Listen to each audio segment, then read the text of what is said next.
Oh, God. And shaboop, we are live. Okay, here Ah! we Woo! are.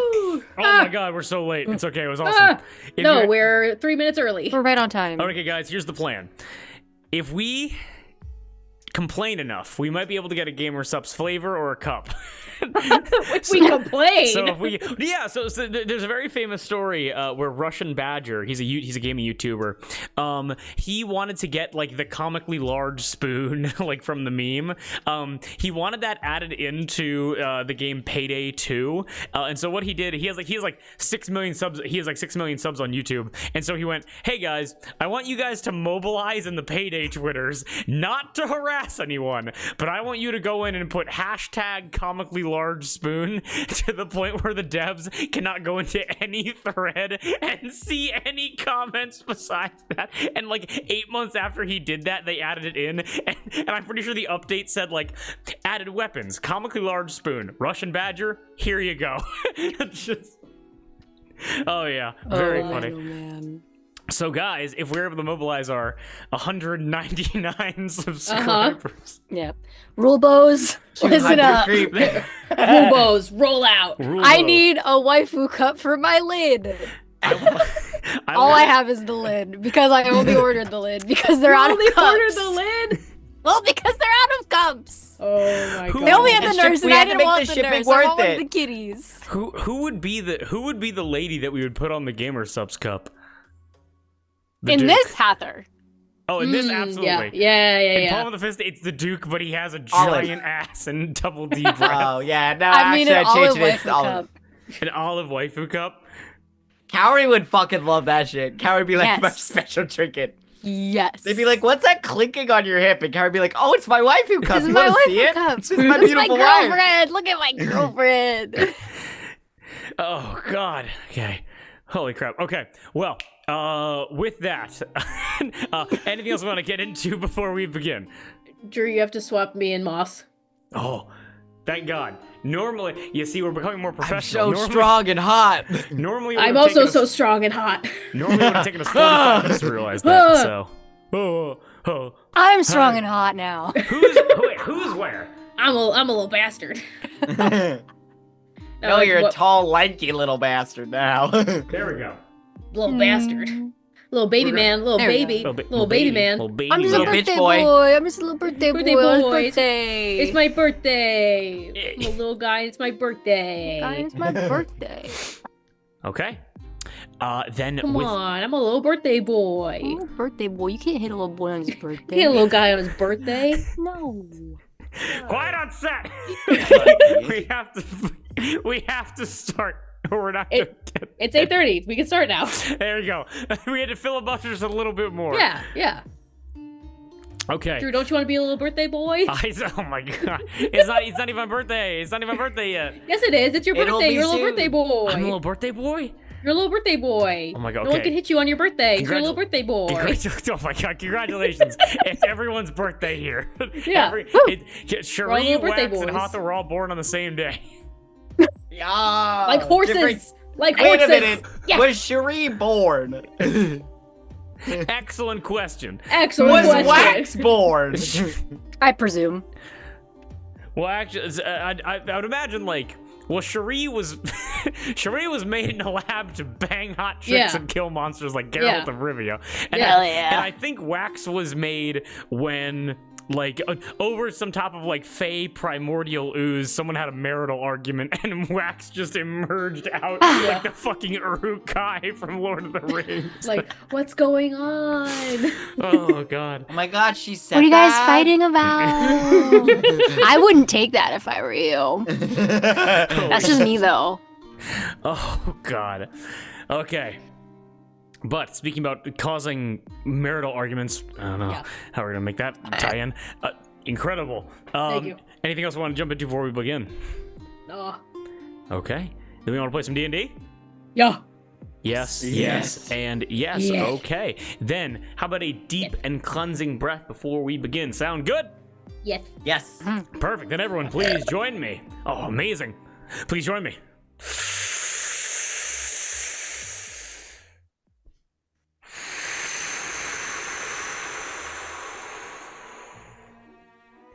and everything after the breath is canon.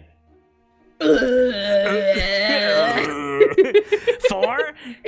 Sure, you drink 4 bottles of wine? We'll show it later. Well, yes, we'll put in the watch together. We'll cap off with it. Yeah.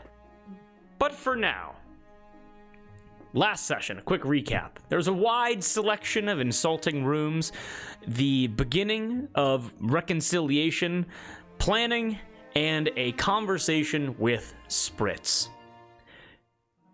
Honestly, I'm kind of on the back foot here, because Lei Jolie decided to essentially undercut the Archfey Sangaree, and before Sangaree can make any kind of offers or any kind of deals to any of you before the Oopsie Daisy trial and the convening of the courts that make up the Sealy Court, Lei Jolie had an amazing idea, which they approached the kin of Archfey, Spritz, about. Would anyone like to summarize what that plan was, or what the idea was? The idea was to take Spritz with us in order to what we will tell Sangaree is to better her as a leader for Faye. But we told Spritz is come on a cool adventure with us and learn how to be a good person on the side. Away from your mom. Away from your mom who doesn't like you. And we're gonna say, hey, Sangaree, we're gonna take your daughter. If you let us take your daughter with us, your daughter who you don't like and the other Fey Lords don't like, we'll take her off your hands if you pardon us of all our crimes. Okay, incredible. And we will see how those that interaction, that debate, that the presentation of that idea, we're going to see how that happens as soon as you guys are able to find Sangaree proper. Kind of just picking up right where we left off from last session, you guys are walking away from Spritz's room as her and Pancake are throwing together a bag full of only the essentials, getting ready for her journey as she wished you luck in dealing with her mother. As you guys begin walking around the labyrinthian architecture of the Sealy Capital Castle, is there any kind of conversation that should be had before you try to track down Sangaree? Any checks you want to make to try to find her? The floor is yours. Do we see Qualnar anywhere? Go ahead and give me a perception check. Ah, shit. Damn it. 8. 8. 5. 5. Dirty 20. Dirty Thank 20. you. Hawthorne? Wait, guidance? Yes. We don't say. 22. 22. Hawthorne, you are able to notice, as you guys are walking through, you're able to walk past this place called the Clock Room, which is just a room for keeping time all across the Feywild. With all of the time shenanigans that can occur in this place, it would make sense to have like a main like Wall Street like stock exchange, like a bunch of different clocks synchronized like a bunch of different places, and it's accented with like a couple grandfather clocks right outside. And in one of them, on the swinging, what is it called? The clock hand, not the clock hand, the fucking, it's like a metronome looking thing. The little like dongle. Pendulum. The pendulum. tongue. There you go. On the pendulum, you are able to see the slightest, and you're able to see Qualnar invisible on the kind of like swinging pendulum as you guys are walking through the castle. Is he following us? You get the sense that he is following you. You do clock him. He is around you. Okay. I very, very subtly let Cherie and Wax know that we are being watched.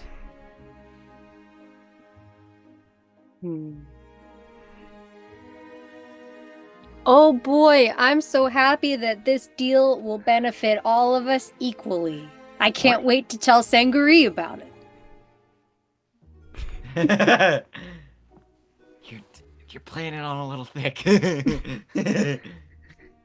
If only there were someone here who knew where she was.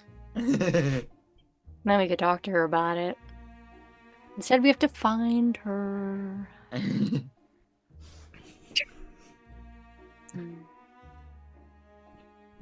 You get the sense. Okay, I'm gonna assume you were waiting for me to say something there. You get the sense that this is, and I think Wax, you would know this just implicitly. This is not a place where favors will be done without some like promise of something else. Like it's very quid pro quo, if you know what I mean. Oh, what a terrible place. Well, I suppose we shall go and find her and make our offer and see what Yes. she thinks. Yes, and keep our scritches to ourselves. Yep. Nothing here to scritch. Shuri, you immediately feel a weight on one of your shoulders as appearing out of nowhere. Immediately, Kolnar goes flying like 15, 20 feet back. Gotta stop surprising her. It's never gonna This work. is gonna happen every time. And you're able to see Kolnar just runs off down a hallway and disappears. Sorry. No, it's okay. He Can I deserves see? it. Can, It's like can we see which like direction he they're went? Go ahead and give me a give me a survival check or a perception check. I'll make survival. Is fate? It advantage, is. right? Yeah, Faith Fiend Undead? Faith and Undead. Okay. Hey. 23. With a 23. Okay. Anybody else? Oh, yeah, sure. Survival or Perception. 8. So, perception 2. 9. 9. 19. 19. Wait, guidance. 21. 21. Cherie, you are able to sense the ambient kind of like fey trails. Again, a Cheshire cat is a very powerful, almost like to a Leshy's level of like spiritual in terms of like to see one manifested or to like see it operating like a physical form or to be like within the general proximity of it. Very, very rare. You would know this. And a figure that it isn't even necessarily malicious or can be harmful. Just kind of what Shodi would know like from studying creatures. Just kind of like a troublemaker more than anything else. And you were able to kind of sense the air and you were able to smell like fresh fish and warm linens and things that cats would normally enjoy as you were able to pick up a scent trail leading deeper into the castle. That way. Oh, okay. You rush off after Qualnar the cat. And you guys are able to notice as you guys like rush past the hallway where your guys' rooms were, you're able to notice that there is a small host, like that same old guy, like knocking on a door going, Wax, Sangari will be seeing you shortly, but first, there's going to be the engagement with Hathor before anything else, and has no response because you guys are not in the rooms as you like it. You guys get the sense that like they had all of this bullshit planned, and you guys are cutting a lot out of the middle. Perfect. So wait, they were like gonna come to us one at a time? You would get the sense that Sangari was going to have personal conversations with each of you. I turned to the two and I said, do we want to have personal conversations with Sangari? I do a perception check for Qualdar. You're able to. He's gone. Yeah. He's running. He's gone. I'm just being careful. I see her using less carrot and more stick if she is trying to make deals with us. I'd come to a screeching halt and turn around. No. Okay. I kind of like going at our own speed, so. Do you want to meet with her? Me? Yes.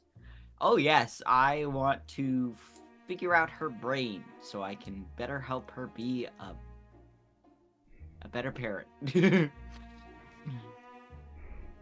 Well, if you'd If it's wish, possible. since it was the plan originally, you could go in first and then call us in if needed. I mean, ambush. Ooh. Ambush.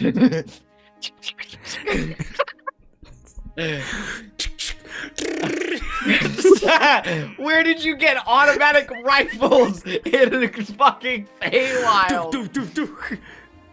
Get down! Here comes the giant fist. Okay. All right. What are we doing? I wonder what would be best for an angle like this. I think for someone like her, it has to be her idea. Yes. Yes. And to be frank, I don't think either of you two are particularly favored by her. Which is not a bad thing. It's not, hey, She's not favored by me. There you go. Perfect. I was favored by her once. You were? Well, Oh, yeah. That's how I kind of ended up in this predicament in the first place.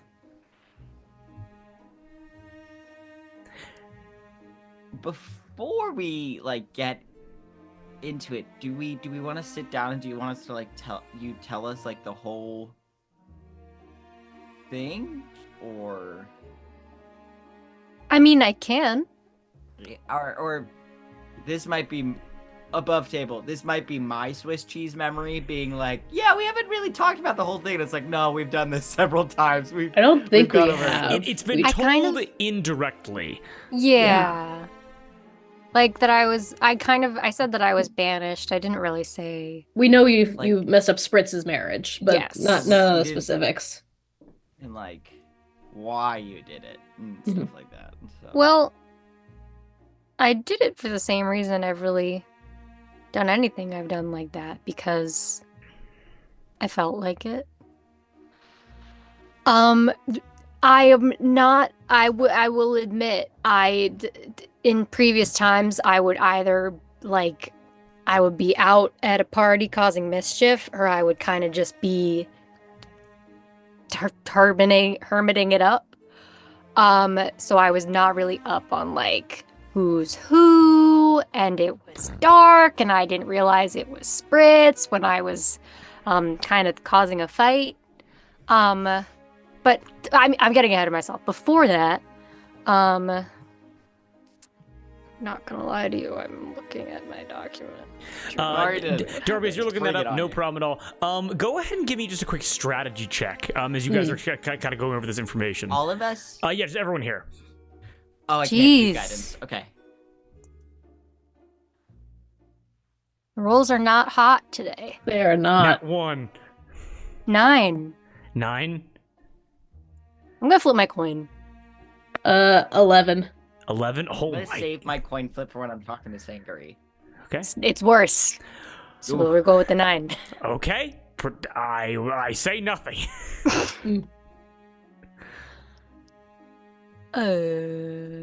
Wow. Welcome to Allatour, everyone. I'm trying to find my backstory. People knock on our heads and they go, "Wow, all three of you are just hot dummies." That's most of. Okay. So, in general, I would sneak into a lot of these very fancy, very highbrow court parties just to screw things up, because they're all so fake anyway. None of them really care. And so I'm just saving them time, if anything. Mm-hmm. And originally, I had ended up humiliating another fae that Sangari really didn't like. And she thought that it was funny. And she liked me. And so she offered me some spells and some powers. And made it easier to sneak into more parties, and then eventually I broke up Spritz's marriage, impending marriage, and without really realizing that she was Sangari's daughter, and then Sangari didn't like that so much anymore, and then I got banished. And I'm the just whole writing it down. Thank you. Yeah. And the whole deal was to go to the material plane and pretty much do the opposite of what I liked to do, and make people's reputations good. But she didn't say I had to do it for good people. So And I mean, I guess in some capacity, like, she banished me, but she didn't cut me off entirely. Like, I still have the pact. But that might have been to keep an eye on me more than anything else.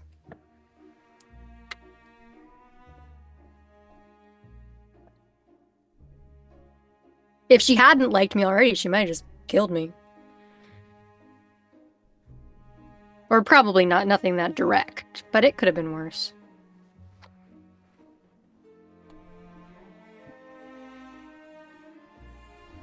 And you can never access your true form? No, I can't.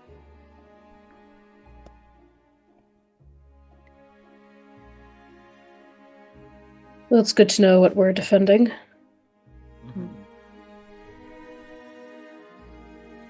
It's so interesting, you know. People, especially people in power, love mess, except when it applies to them, you know?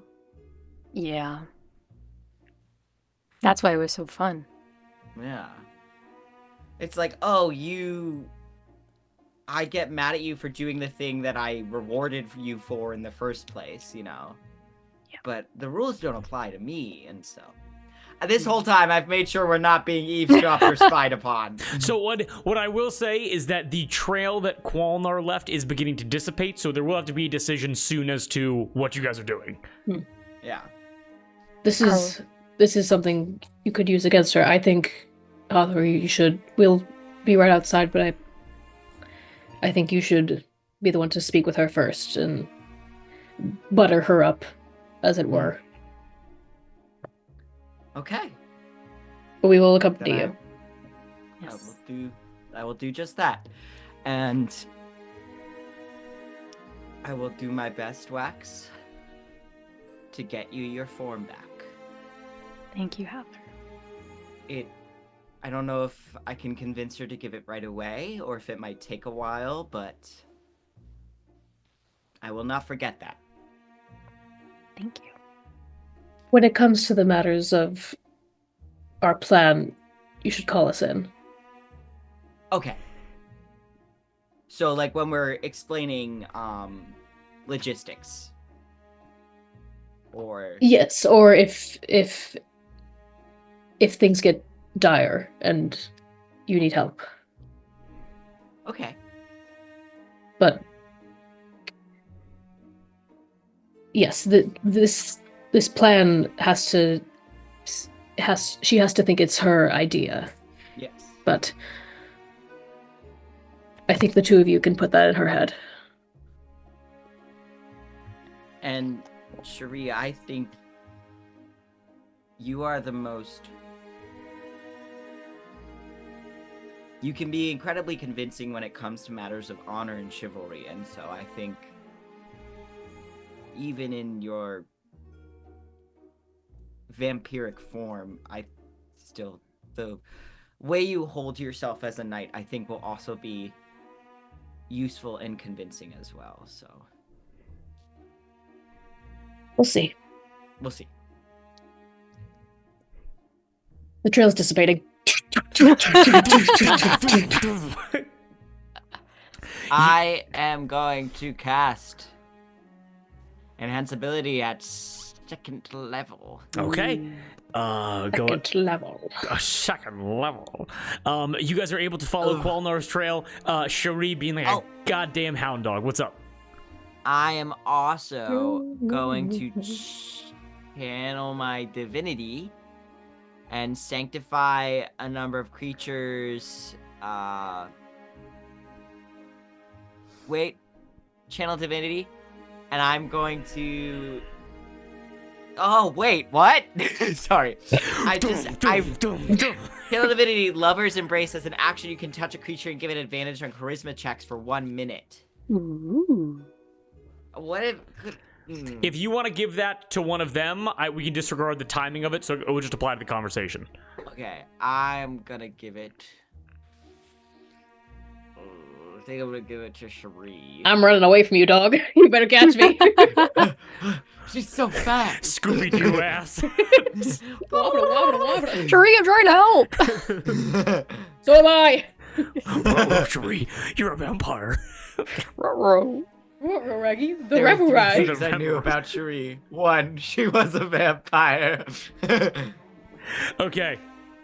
As you guys are able to move through the castle, cast all those spells on yourself, and you are able to completely disregard the royal host that would have come for you individually, and you move as a team. You have Sangri on the back foot. She's not expecting this level of coordination. Exactly what you should do in a phase situation. And take notes if you're watching at home. If you ever find yourself in this situation, this is what you should do. You rush and you come to a large doorway, like larger hallway. It's like in the middle of a more open chamber. Again, this castle seems largely deserted, maybe not necessarily because there aren't a lot of people here, but because Sangria has kind of orchestrated this to kind of work in the way of like it being a bit more isolated. Like there aren't a ton of guards, not a ton of workers moving around, not like a ton of like fairies and pixies kind of like doing the busy work, not a lot of red caps right now. And you guys come to this like large doorway leading into like what's going to be a larger chamber. And you're able to see it is cracked ever so slightly open. And Cherie, you were able to and smell that the trail from Qualnar leads into this chamber and then rapidly disappears.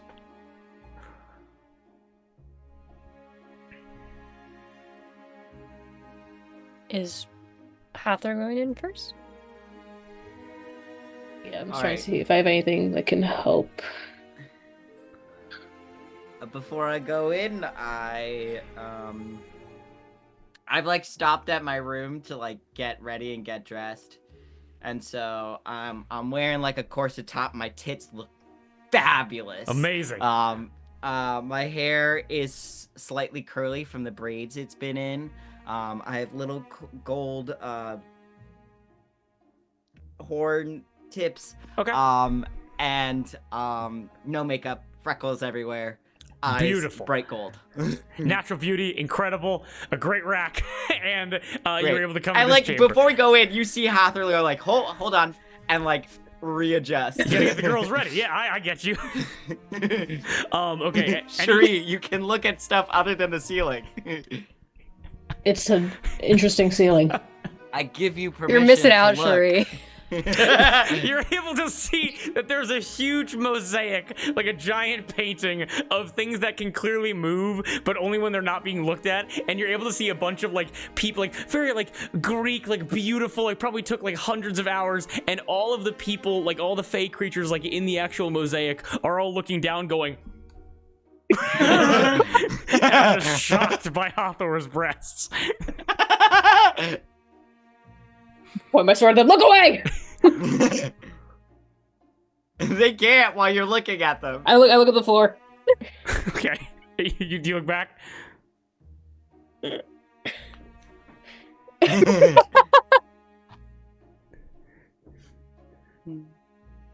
Okay. I think you're right. Toss leg. I knock on the door. Okay, you knock on the door. As you knock on the door, also to whoever just followed, welcome to the table. Happy to have you here. Couldn't see your name, didn't pop up on my little. Oh, that was McClover. Clover. He subbed. No, that was a follower that we just got. They Or subbed. Oh! Oh. yeah. Hell yeah. Hello. Didn't see it pop up, but thank you for coming to the table. We appreciate it. You knock on the door, and you were able to hear that this leads into like a massive like hollow chamber. Like the knock echoes, and the door begins to open up, seeming like you're like at your knock. And let me change the music real quick. I look over my shoulder at Wax and Cherie and I go, see you in a bit. Okay. Hathor, looking amazing. You step into this large chamber, and you are able to hear some very familiar sounds and smell some very familiar smells. You are able to walk in, and it's the humidity that hits you first because you are in a large, well-lit, steamy, warm, colorful bathhouse chamber. Hot, bubbling water pool, large enough to fit like 30 people comfortably, pillars and like hot coals with steam coming off of them. It looks It looks different enough, like, you know, like multicolored tiles and gemstones everywhere. It's more adorned, but it looks a lot like the bathhouses back at the Aphrodite temple. Like you can see the similarities. Oh, is it like magically similar, or is it like is this an illusion, like of like my memories, or is it like, oh, if you've seen one bathhouse, you've seen every bathhouse? Because of the pleasure that Aphrodite clerics and worshippers take, like in the idea of like being nude and cleaning oneself and maintaining one's own body, it is not pulled from your memories. This probably is a bit more like tacky, because it looks more like a grand display of wealth in the Aphrodite temple, but like that's the similarity that you get. Does that make sense? Yeah. Yeah. And in this chamber, you were able to see that there are no other people in the like in this bathhouse. There's no one else like enjoying the actual like bathing pools, the warm water, any of the saunas. Completely empty, except for at the end of the pool, probably like 45 feet away from you, you were able to see Sangaree, who is fully within the pool. You're able to see that she is nude, but she has like soaps and like bubbles from like bubble baths, basically like covering up her body so you can't like see anything. And you're able to watch as like fairies and like red caps like outside of the pool, fairies floating around, begin to wash her hair and clean her skin with like soaps and oils, and begin to like kind of like fly over sweet treats that she pops into her mouth. And you walk in. Is there a towel nearby? Yeah. Sangaree, like eyes closed, like knows that you have walked in. Okay, and so goes, she knows that I'm there. Yeah, and goes, Hathor, I hope that you are comfortable in here, because I certainly am. I start unlacing my corset and getting naked to get in the bath. If a private chamber, as you were doing that, if a private chamber would be better, you are naked, please feel free to join me in the bath. I was hoping you would say something like that. Perfect. You can. Is she closing her eyes out of respect, or is it? She's very relaxed. She opened her eyes, saw you fully topless, and then just closed her eyes again. Yeah. Okay. Cool. Excellent. Alrighty. And Hathor, a quick compliment. Your chest looks incredible. Thank you so much. My mom taught me a recipe for like this almost kind of luster dust. It's you add it to a moisturizer and you add it, and it gives your skin a lovely little shine. A luster dust. We have many magical components here. If you would like to concoct that now, I would love to try it myself. Oh, of course. Hathor is fully confident. She is. This is nothing. Being naked around, nothing. Go ahead and give me a strategy check for me. Just Hathor. And I'll say that Shireen and Wax can hear this conversation, like the conversation that's going on. I'm not the smart one of the group. But that is a natural 20. Oh, yeah, baby. Yes. Okay. You're so smart. So, amazing. Hathor, you look incredible. Hair and the freckles and the adornment on the horns, and you are completely buck-ass naked, and you get into the bath, and like as the warm water touches you, as like, you know, it's the soaps, it's the oils, it's the fragrances, it's like the smell of like the steam, the humidity, all of it. You realize like this is like your home court advantage. And in this moment, there's kind of like this weird like sense of back and forth where, Hathor, in your mind, you're like, okay, nothing that this woman says can be taken at face value. And also, much calmer, more amicable demeanor than when you met her the previous day.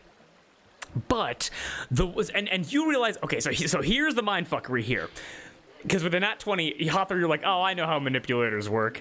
Hathor, you go, oh, Sangaree wants me to feel comfortable so that I feel like I have the advantage on my home court, so I would be buttered up to whatever she's going to offer. But then in your head, you go, but actually, because I'm on my home court with an offer for her, I can then outfox her and outpropose her because I feel more confident here. Does that make sense? Yeah.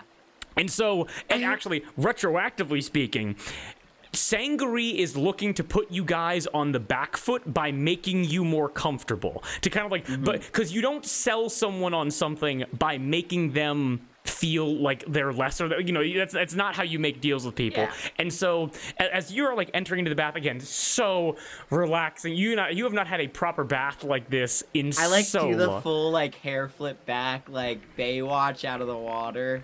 Absolutely. And like God, am I hot? So relaxed, oil's coming off of you, and you realize that like, oh, keeping Sangaree on the back foot and not letting things going according to her plan would probably work better for you guys. And so you guys having your planning definitely would have been definitely amazing, definitely great that you guys have this plan. All of you barging in here would have been a severe upset to whatever she would have concocted, if you know what I mean. Yeah, I like float to like take the seat across from her. Like it's full two bros sitting in a hot tub 5 feet apart because they're not interested in each other. Oh. I hope you don't mind if I mix a little business with pleasure here. Please, that is what I was hoping to do. The first thing that I wanted to say was that, well, first, of course, you seem to be comfortable. And please enjoy any of the amenities here. Wiggle and tug my red caps. They can clean your hair, they can clean your nails, and the numerous pixies around they can take care of any of the oils, any of the soaps, any of the braiding that you may want to be done, any shaving that you may happen to do. We will take care of you here. Perfect. I'll take care of all of that in a bit. I'm like as I'm doing this, I'm like taking the little gold ornaments out of my hair and like setting them down on the shelf next to it. Like I'm fully like everything except for my golden choker circlet around my throat with Higgy's charm. Everything else is off me. I carry no weapons, no trinkets of any kind. You're and I am yeah. What's up? I am like it is fully like I wear my skin like it is a ball gown. Like it is full. Wiggle the red cap brings over just a basket full of like different like spices and oils for you to like make that moisturizer if you choose to. As 2 more red caps and with like 3 pixies come over, collect all of your belongings. You're able to watch as they kind of like hold them up. The pixies kind of like rub some like glittering magic on them, cleaning them. They then fold them, wrap them, and then tie them with a nice satin bow, and then put them on a chair just off to the side. Perfect. So. My dear friend, you must forgive me, where I come from, things like royal titles are pretty foreign, so forgive me if I address you too commonly. How would you like me to call you? Simply call me Sangaree Hawthor, but I do appreciate you asking. And although I come from a land where pageantry and presentation is everything, I must apologize for not being amicable. When we first introduced ourselves, I was hostile and I was cruel, and that is not fair to you. I appreciate your apology. It is good to know when people can be flexible.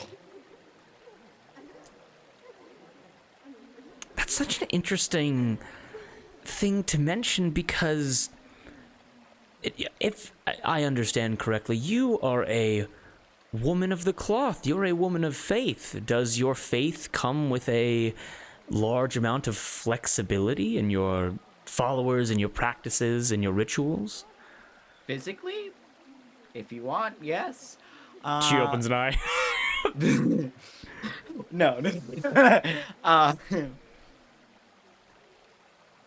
For Aphrodite, it is... I'm sure as someone in power, especially a woman in power, you felt the annoyance of being seen in such a limiting worldview. Aphrodite is not just...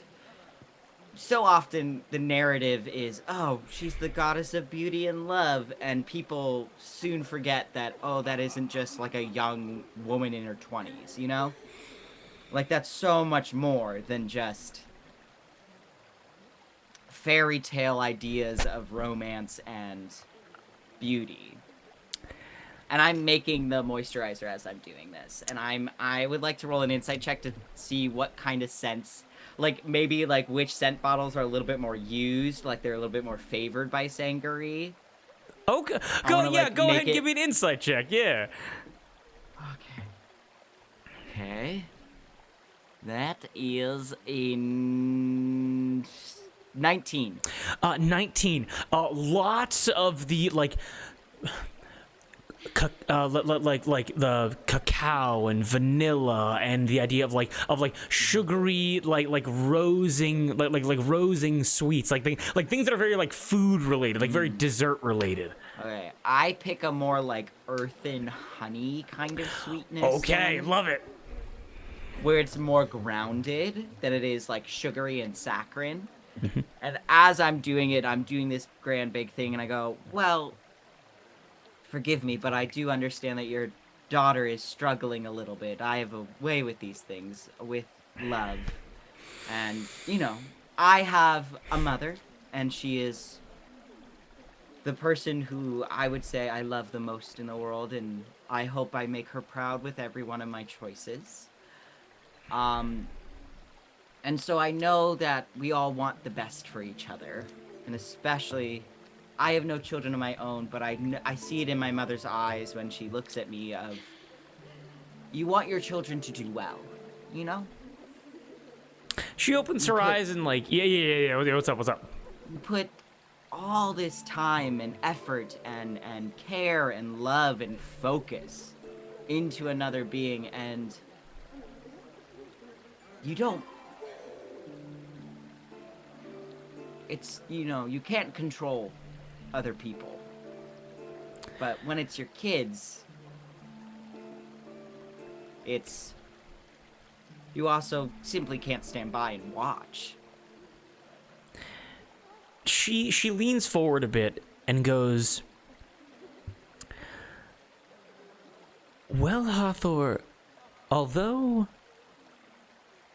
faith is not something that is common amongst the Fae, if I may engage in just a private discussion with you, the act of confession that would have to remain private in the eyes of your god.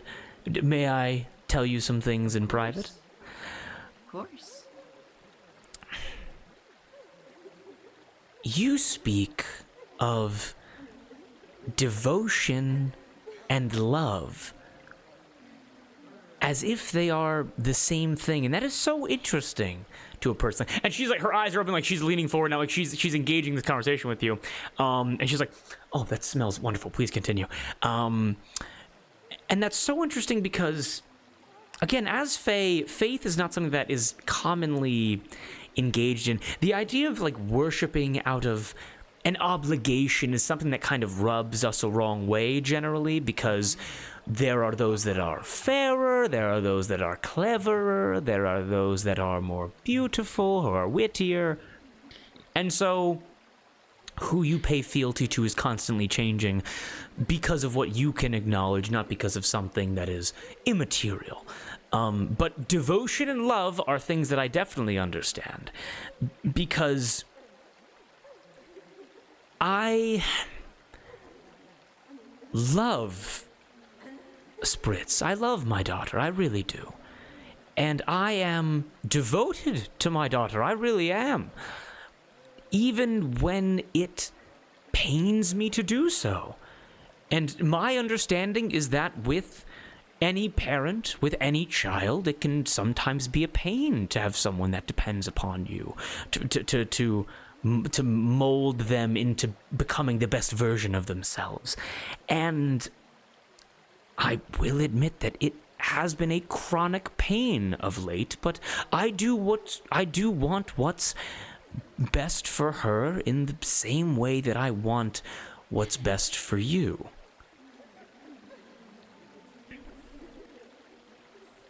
I didn't always see eye to eye with my mother. We had a really,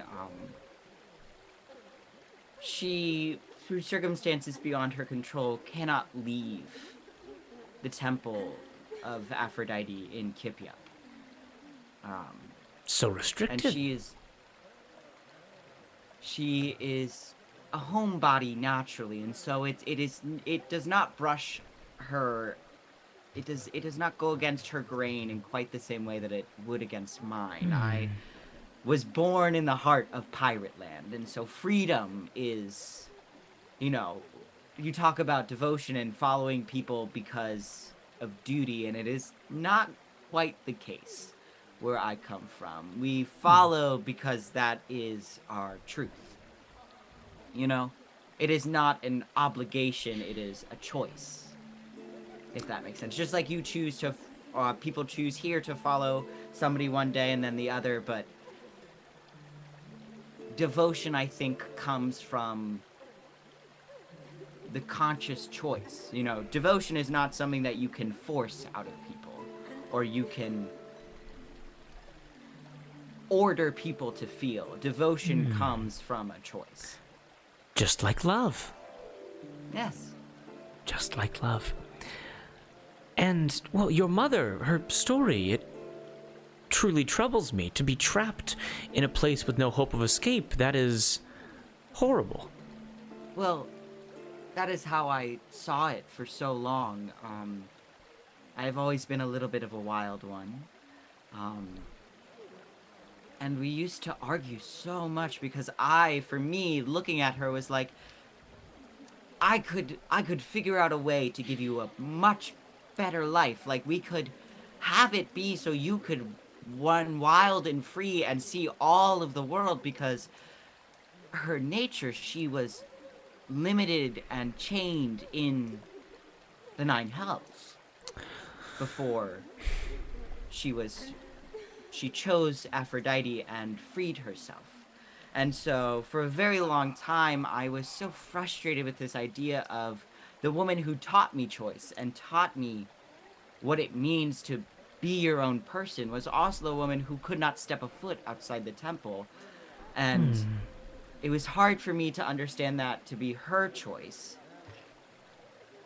And so for a very long time, we argued about it a lot. And I was not always a filial daughter. And it really wasn't until recently that I started to really understand her, and that changed things. Hathor, the way in which you speak about your parents, as a mother, it moves me. And I would be honored to have a daughter such as you. Well, I think you already do. I think... No, listen, here. Spritz, you are the moon and the sun in her eyes. You are her whole world. I look at the way she looks at you, and I see the way I look at my mother. But just like with me and my mother, we love each other, but we didn't know how to understand each other. And it wasn't until very recently that we started to figure that out. Really, I only really learned it when I left. When I went and saw the rest of the world, Incredibly interesting that you would say such a thing, because although I do have a deep understanding of my daughter, of who she is and what she is destined to be, I have sent her to every corner of our protected lands to learn not just from those that operate our royal woods and swamps and mountains, but also through the Feywild, to the courts, the positions that she has held, and we're trying to refine her talents right now. But in my mind, with the resistance that I have gotten from her showmanship and her unforeseen abilities in the positions in which she has been placed, I think the best way of directing her and molding her to be the best version of herself would be to have her stay here, and would be to be guided in a more constructive way by my own hand. I mean, in all things, as I say this, I do not have a child, and I have only known the two of you for X amount of days, and for Spritz only a few weeks. And so please take everything I say with a grain of salt, because I cannot understand, I am not you or Spritz. And I thought the same thing too. In the Arbor, it's over 1 million people who live there. And there are so many districts, and there is a district of the Arbor that 90% of the population can't reach because it is hundreds of feet in the air in the trees that shade the city. And it is wonderful and glorious. And I thought if I explored the city, and my mother thought if I explored that city and explored the Palm more, I could, grow and understand and be guided. And, well, for me, what I needed was to go farther. Because I was still around people who thought too similarly to me. If that makes sense. What I needed to travel so far out of what my worldview was that it put everything into perspective. And so I came to Allatour. And I've grown. And Hawthorne's also being very sincere here. Yes. That is part of the persuasion. Yes. Yeah. Part of the persuasion is that she is showing vulnerability here, I mean, honestly, this boss battle is this conversation right now. Honestly, and I've heard horror stories of this happening. This is going to be one of those times where I'm not going to ask you for persuasion rolls. It's going to be a matter of, are you literally saying the right things to kind of, guide this? Because you could probably see she's also trying to get in your head. And so... Yeah.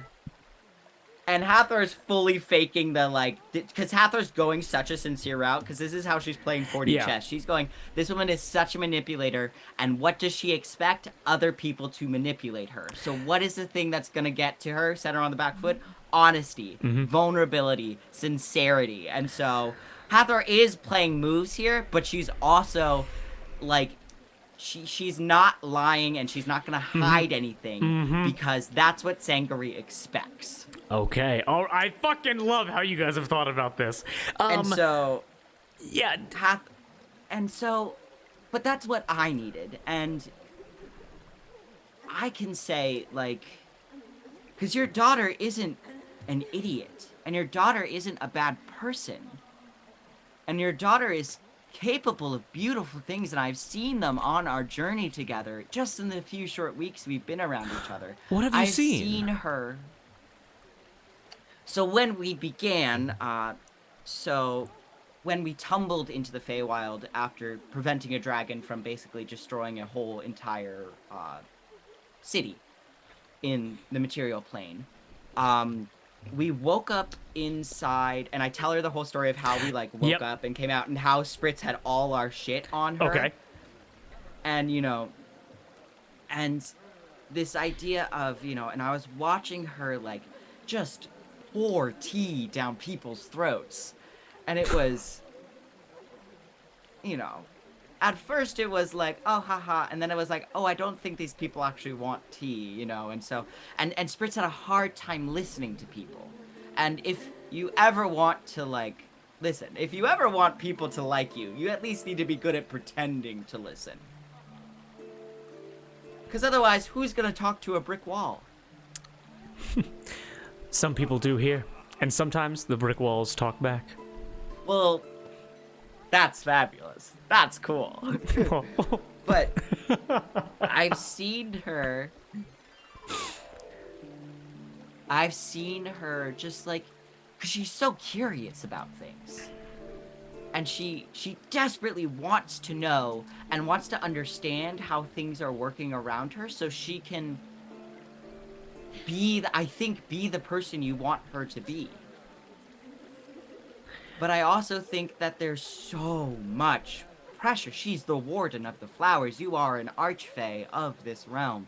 There is I'm sure you experienced it as you came into your own, an incredible amount of pressure on your shoulders. And I cannot imagine what you must have gone through to get where you are, and I know my mother would never have wanted me to be in a pact with Asmodeus. And she fought so hard to free me from that and give me a better life and a stronger foundation. And for a while, I could see how she thought I was throwing it all away for freedom or wildness of youth. When in actual fact, I was trying to show her what I thought was important. Which is being able to see the dawn, not through a window, but out in a square with the sun rising on your face. Being able to go to your favorite stall in the market and buy the food you love and taste it with your own mouth, rather than have it be ever so slightly cooled all the time because somebody else has to carry it from that stall to where you are. And wouldn't you want that for your mother, Hathor? If my understanding, it is so wonderful that we are having this conversation. We were having this conversation. Sorry, my mom's here. Hang on. You're all good. Shireen Sasha Wax Bobs. just kind of like playing. Just got our ears at the door. Why did you do that? What is that? Smacks your hands at the wrong beats. It's so you add them up. You do. It's slide. You played slide? Okay, this is and teaches you how to play slide. Perfect. I'm back. Sangri looks to you, Hathor, and says, well, I am so happy that we are having this conversation because I can feel a chronic pain within you that I believe I feel within myself as well.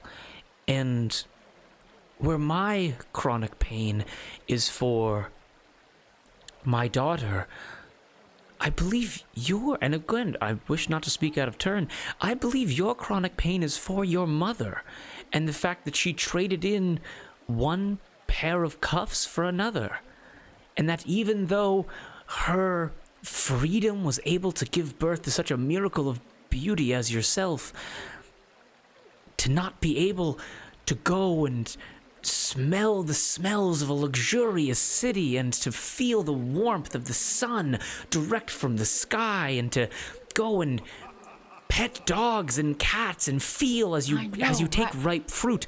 Hathor, I can give your mother all of those things. I can free her from her chains. This is within my power as an archfey. As your traveling companion Wax can see, my power reaches out into the material plane. And if it can affect a changeling, I see no reason as to why it couldn't affect mortals or angels or even fiends. Hathor, I can help your mother. I can give her that freedom.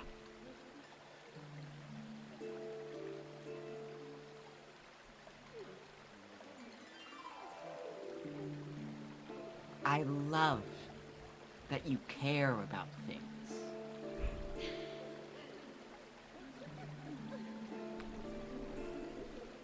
But forgive me, I have to refuse because it is not my choice to make. It is hers. You know? You can only lead a horse to water, you cannot drown it. And so... I could bring a horse in here and we could test that theory.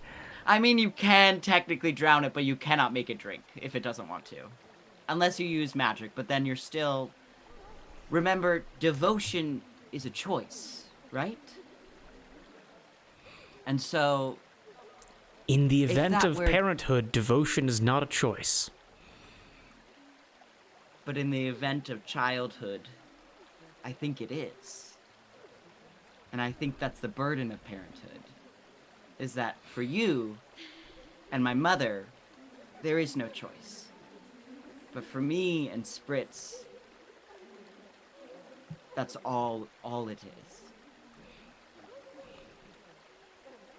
And so, I'm really happy somebody else can empathize with how I feel about my mother. But I've also learned that to become and to grow, I can't save her. Because she never needed it in the first place. She is her own person, and she is beautiful and whole and worthy of love because she is her own person. And give me an insight check as you say that. Well, she doesn't like fiends, okay? It's fine. Yeah. Give me an insight check. I'm gonna flip my coin. Yes. That's another natural 20. That's another natural 20! Yeah, baby! Yeah! Bark! Bark. So, total, that would be a 27. So first of all, Sangari goes, Hathor, if I can be fully honest with you.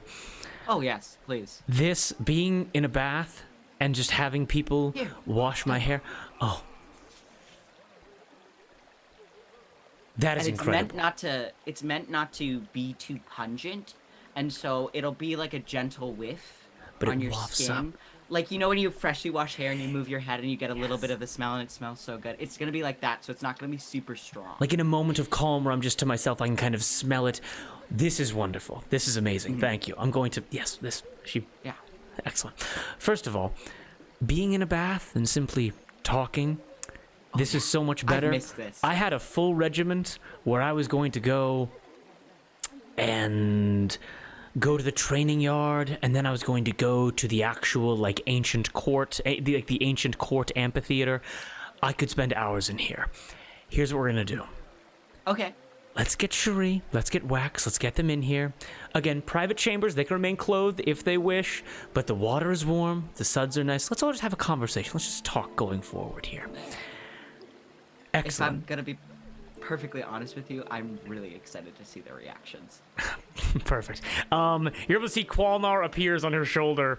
Nat 20, I'm gonna honor her, by the way. Qualnar like appears like coming like out from like behind her head, where like Qualnar can just kind of like appear and disappear like at where again Cheshire Cat, and goes, Sangari, the true vampire, has made a habit of throwing me across the room. I raised my hand like I wanted to ask her to make a point. Context. Not an excuse, an explanation. Cherie has lived her life basically on the battlefield. This whole thing is not in her nature, and she is not used to it.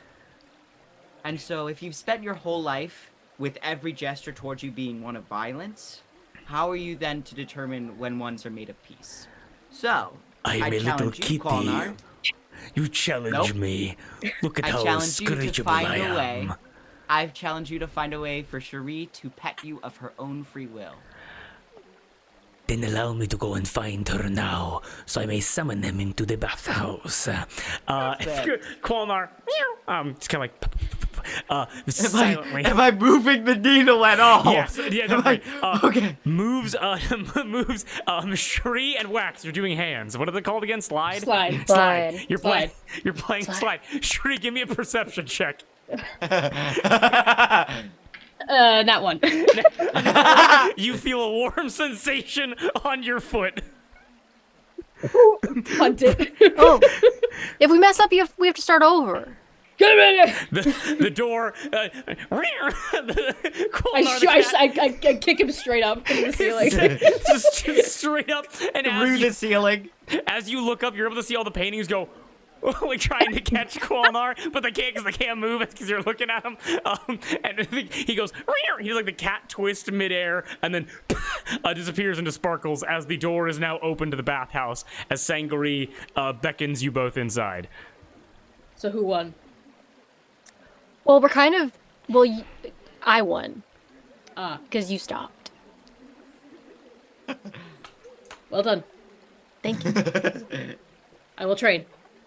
Okay. After you. Thank you very much. And I go in. I follow behind them. Sangri looks to Hathor and goes,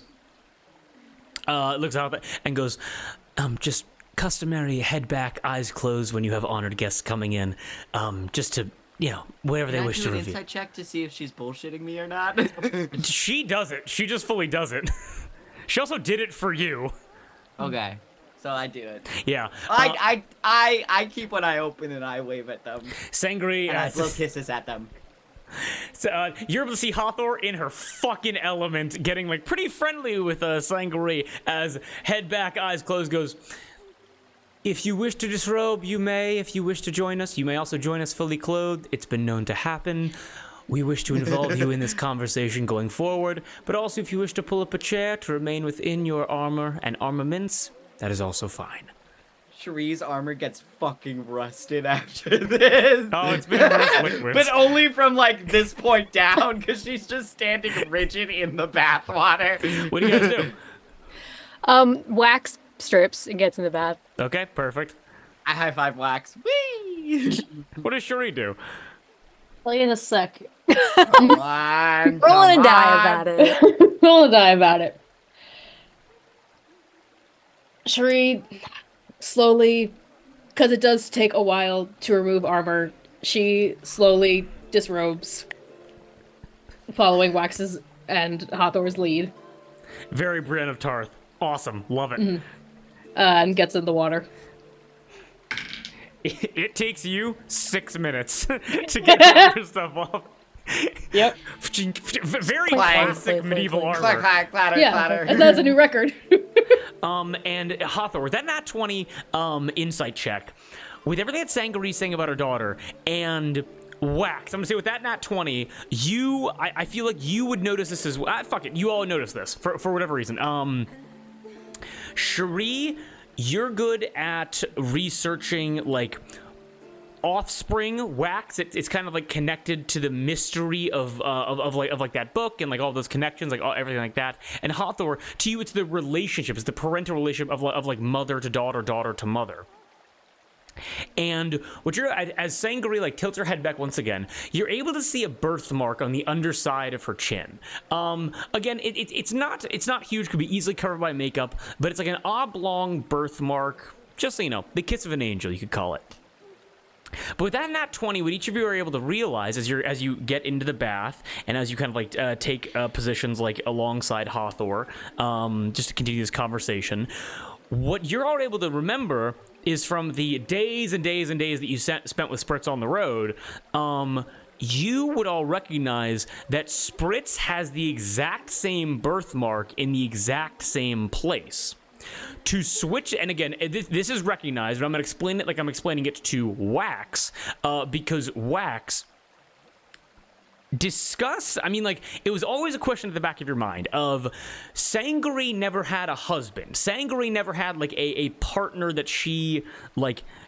Because child rearing, although with Reginald Spoons, the operation get a little bit messed up sometimes, child rearing in this sense, it works in the same traditional way. Like you know, in terms of like either loving enough or like the biological way, whatever the way it happens. Sangari never had any of those relationships.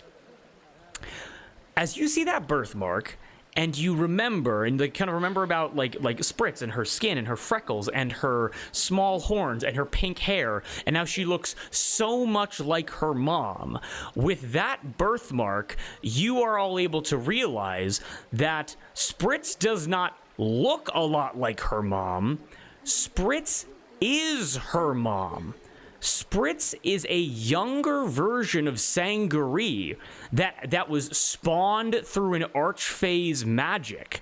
And with that nat 20, all of you are able to recognize, well, it makes sense that Sangaree has been so recently pushing for Spritz to become educated, to become thoroughly associated with all of these different courts. Well, it's because Sangaree is an archfey, and once Sangaree passes on into whatever kind of like afterlife or steps down from being the archfey of the Fae, she wanted someone to come and take her place, and that person is supposed to be Spritz. And so, Hathor, I feel like you recognize this. You're not speaking to someone who's like trying to... You are speaking to someone who's trying to control their daughter, yes. But you're also speaking to someone who's trying to control basically the younger version of themselves. It's that age-old question of like, if you could meet yourself when you were 20, what would you say to kind of like impact their life? Sangaree is doing that every day. No wonder she's so harsh on her. Mm-hmm.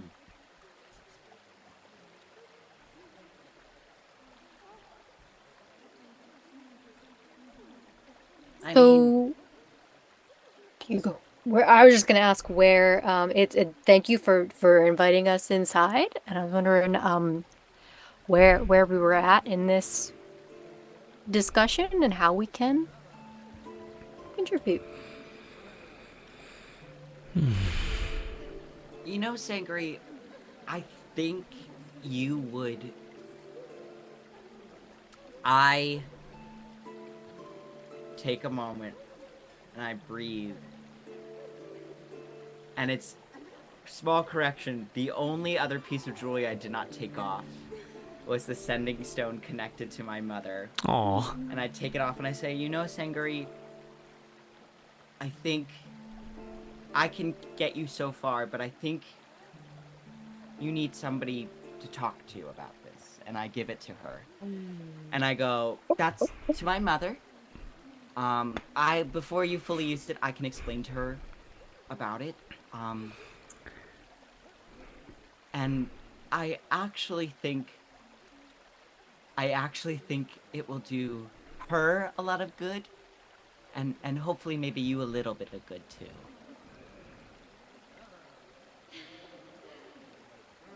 Sangaree opens her eyes and says, you know, I desperately want to talk to this woman. Yeah, she's amazing. She takes the sending stone, and as she activates it to have a conversation with Mary, all the way back in the Arbor, all the way back in the Temple of Aphrodite.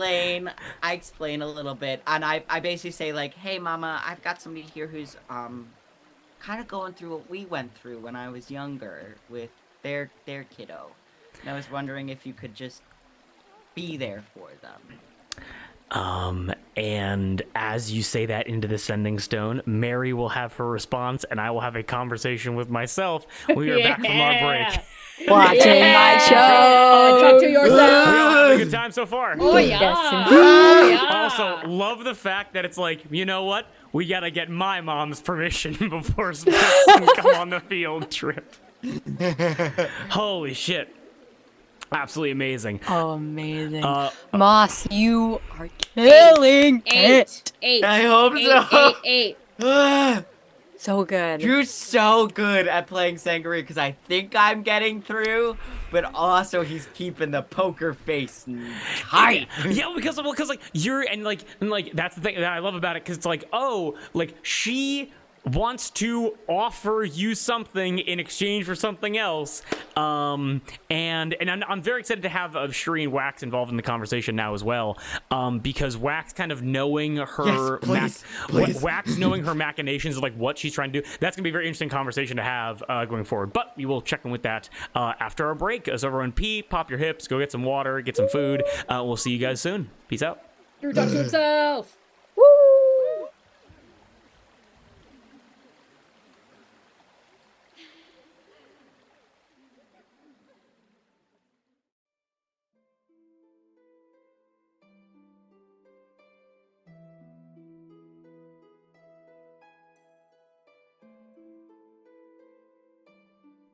And we're back. Okay. We pick right back up where we left off with Sangaree getting the Ascending Stone to Mary. And here I go. Hawthorne. Yay! Well, Hawthorne quickly just explained like what was going on, the idea of like, let me know if this is accurate. Hey, Mom, need to talk to somebody. It was. Hi, Mom. In my travels, I've come upon somebody who's having much of the same struggles we had before I left for my journey. In the idea of loving someone, but struggling with the person they are. And I was hoping you could provide some space for them and maybe offer advice if they want it.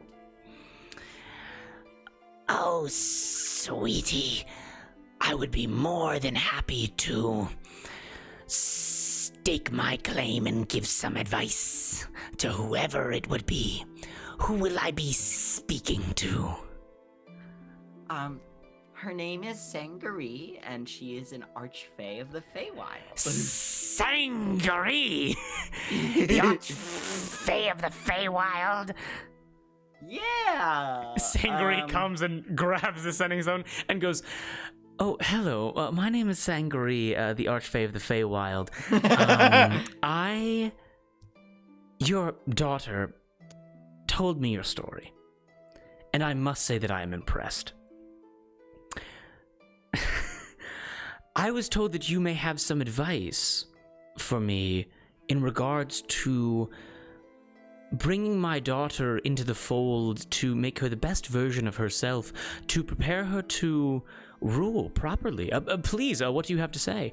And Mary goes, "Well, Sangaree, never thought I'd be having this conversation. I love you, Mama! I love you too, sweetie. Hathor was a wild child growing up. Her broom, or brooms, have always been very special to her, and even before she could fly, it would be difficult for us, her father and I, to keep her within the temple or within Kipyup to not run off to other chapels and other locations, other districts, and with other pirates. And on more than one occasion, we had to rush to ships leaving port because some captains and crew needed a cabin girl, and she was more than happy to volunteer her services." And Sangaree goes, "Oh, as if I don't understand. Oh, you even have me drawing out my S's just like you. Your personality is infectious." Mary goes, "And for a time, I was worried because Hathor and her soul and her gentle nature and her loving attitude are unique, they are precious, they are powerful. But once we equipped her with the skills to protect herself, to make wise decisions, keeping her locked within the temple was simply denying her the chance to grow, to become who she was destined to be." And Sangaree goes, "Speaking to another mother, this is so comforting. It is difficult to find good parenting advice where I come from, but I must ask, how do you get over the anger? How did you get over your daughter running away and defying you? It's impossible. She is a reflection of you and her father, her other mother, whatever it is. We're very accepting here. Whatever her parent situation is. How did you overcome that? And also, how can you be sure of her safety? I mean, I'm sitting at a pool right now with a Nephilim and a person who, I'll be honest, I'm still not entirely certain doesn't want to assassinate me, and also a true vampire who definitely, I'm surprised, can be even within running water, but that's a conversation for another day. Oh, fuck. It's fine. It's fine. It's Sure, he's hot enough for this. Covers it up and goes, don't worry, by the way, it's all bottled water. Very wasteful, but not toxic to you whatsoever. Back to the conversation. Mary goes, I'm gonna take that one at a time. Firstly, I am worried for my daughter's safety. Every day I am. Especially with a creature as unique and one of a kind and as sought after as she is. But also, following a goddess of love. Love is about letting go in the end. Even with the happiest of relationships, the end goal for most mortals is 50 to 70 years of happiness before one or both partners pass away. And even when you are happy, even when you are warm within their embrace, that inevitability can stick in the back of your mind. But we are not beautiful because beauty lasts. And we do not love because love is permanent. We do not love because that which we love is permanent. We are beautiful because we are. And we love because it is what is before us. Perhaps it was there the day before, and perhaps it will be there the day after. But all we can do within my faith is love for today. And that is what I have been doing, and why Hathor has been so safe. It's because I have loved her each day and promised to love her the next. how are we doing so far? Am I getting I'm Mary watching right? my mom cook. Okay. I'm watching my mom cook. This is Watching the fuck exactly out of what I my was hoping for. shows. Fuck out of my shows, man. Sangari kind of covers the mic and goes, Hathor, is your mom some kind of therapist or something? Where's this coming from? Yes, yes, she is. She's the high priestess of our temple in Kibyup. Love Okay. is more than just sex or affection. It's work. Mary, can you back that up really quickly? I mean, this is all news to me, and sex and affection are things that I know quite well, but...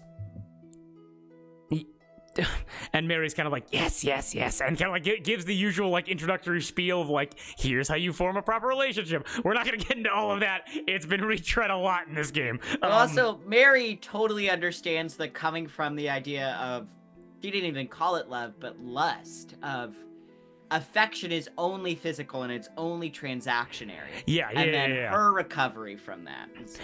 And so.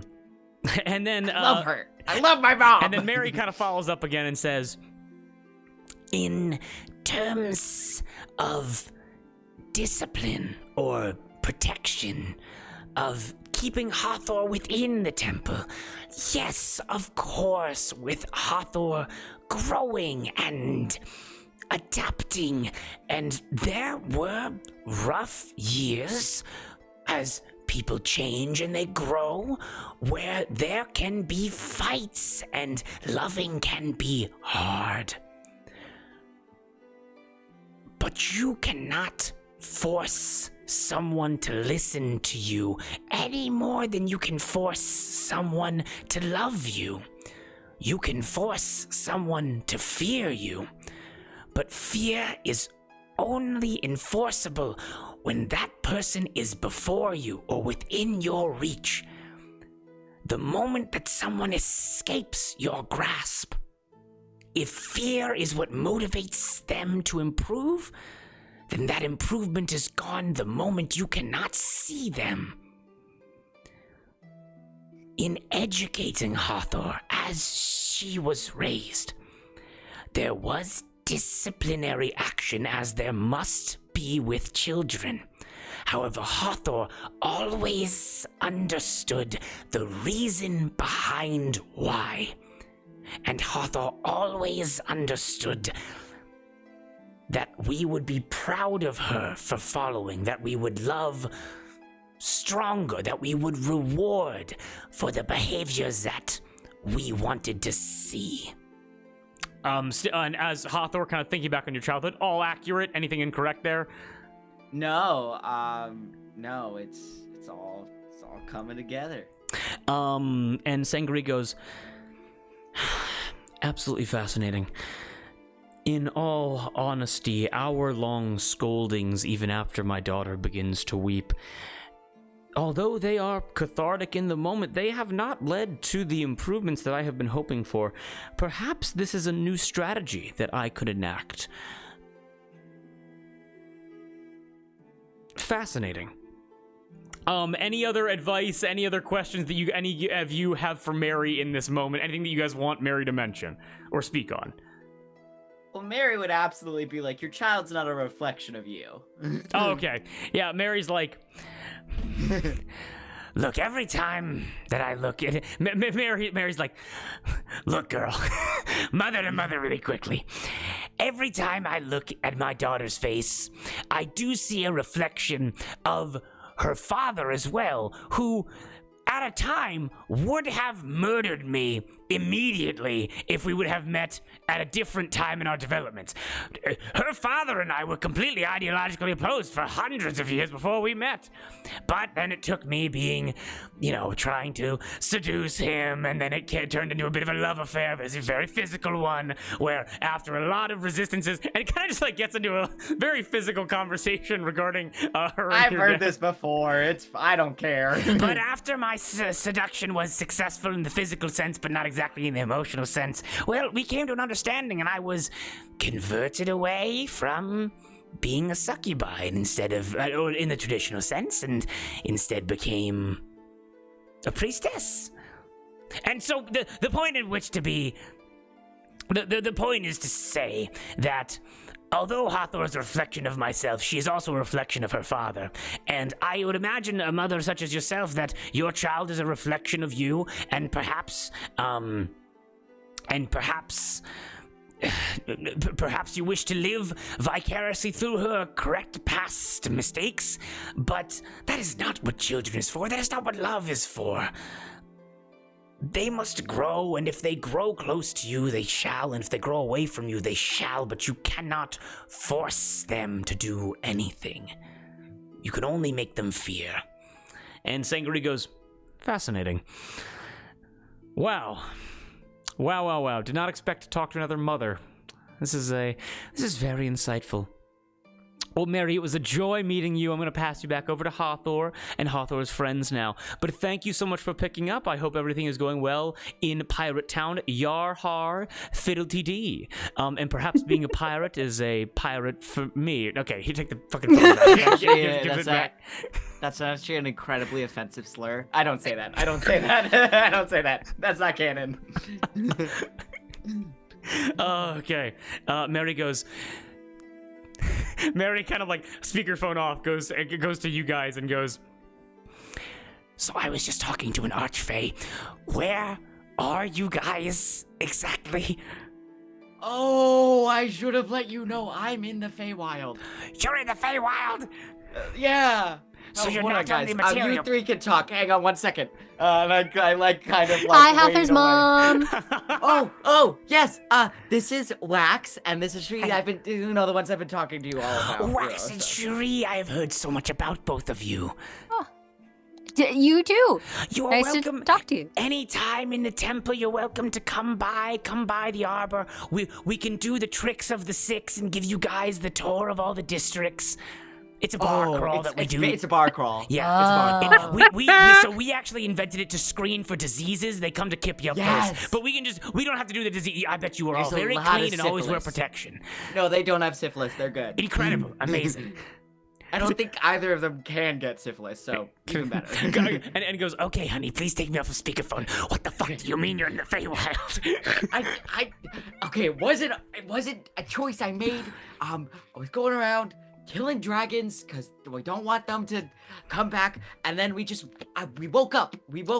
Don't give the DM advantage, Clover! You traitor! Go.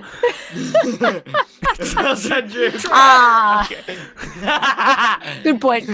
Yeah, Good point. And He so earned it. Hawthorne and Mary kind of just like begin having like a conversation of like you catching up of where you are and like Yeah. you know why it's a problem. I'm Mary sorry. kind of like, I'm sorry. No. And then Mary's like, don't apologize.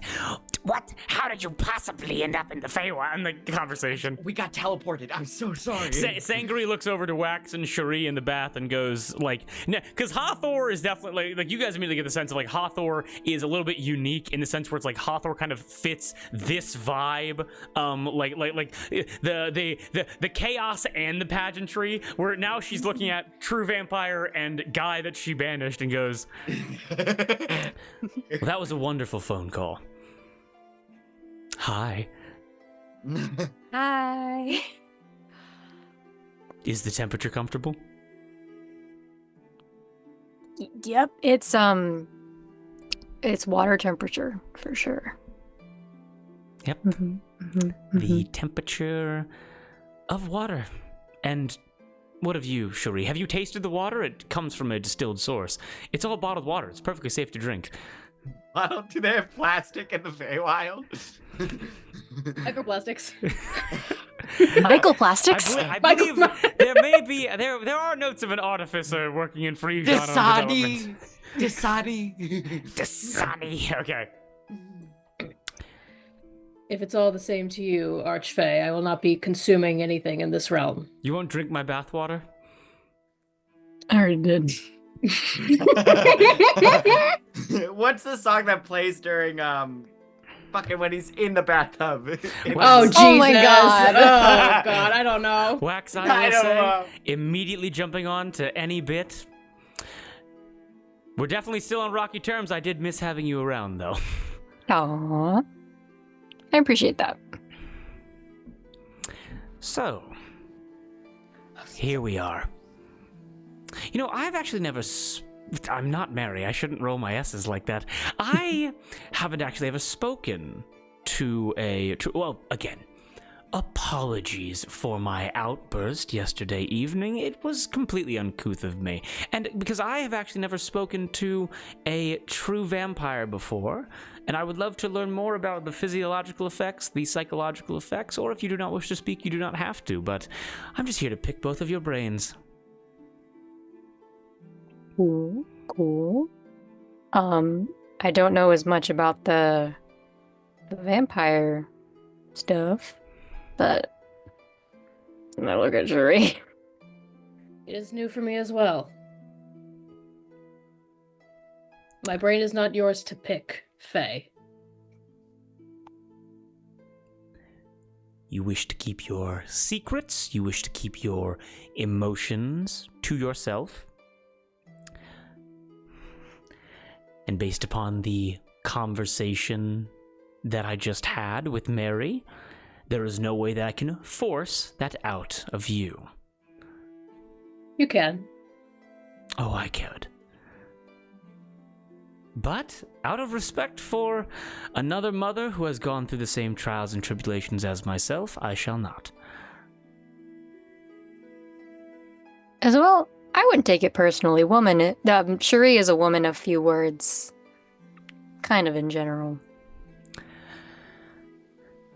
Hour-long dinners with pre-organized conversation cards with 18 courses spanning several evenings. I can appreciate silence from now and again. The organized conversation cards. That sounds like my hell. I have some always tucked away if you wish to know what we like discussing. I mean, sure, like half of one of my go-tos was swapping them out for something that I knew was like a touchy subject. That was always a good one. So that was you. Well, yeah. Is that not what you kept them around for? Yes, but there were several times that it was done to me when I was talking to heads of the courts, and I would get cards like, what was the most passionate evening of lovemaking that you've ever had, while talking to the head of the hunters, the head of the court of hunters, while it was mating season. And I had to watch, and again, we were all sitting on top of the truth chairs, so we were unable to lie. And so I had to watch him get progressively more agitated, the more detail that I went into. Did we not break down cultural divides?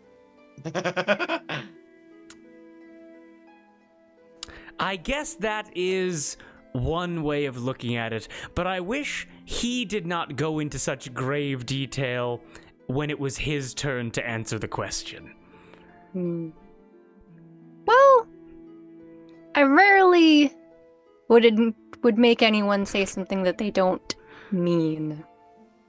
Well, seeing that Hathor's conversation with Mary has finished,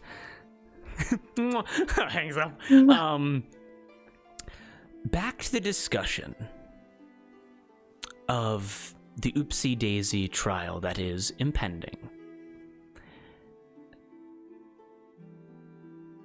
I wished to meet with each of you privately because, in all honesty, I do not think it is appropriate to waste the court's time in convening them to discuss your innocence or guilt concerning the great vagina in the sky, or the trampling of flowers, or anything such as that, or being a vampire.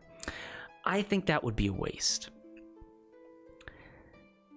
So let's sit here, or actually, we can go and have a feast, we can go and eat and spoil ourselves with sweets and meats and vegetables if you wish to talk over dinner. And we can come to some kind of arrangement to avoid pageantry and danger that is completely unnecessary. Well, We can certainly have conversations. mhm. We were thinking kind of the same thing of we've worked hard to resolve most of the charges put to us. And if there was a more less ostentatious way of going about things, that would be fabulous, because as we've said, there's quite a lot to do in the material plane that we still have to do. So I think that's probably a wonderful idea. Yeah. Perfect. Perfect. Yeah.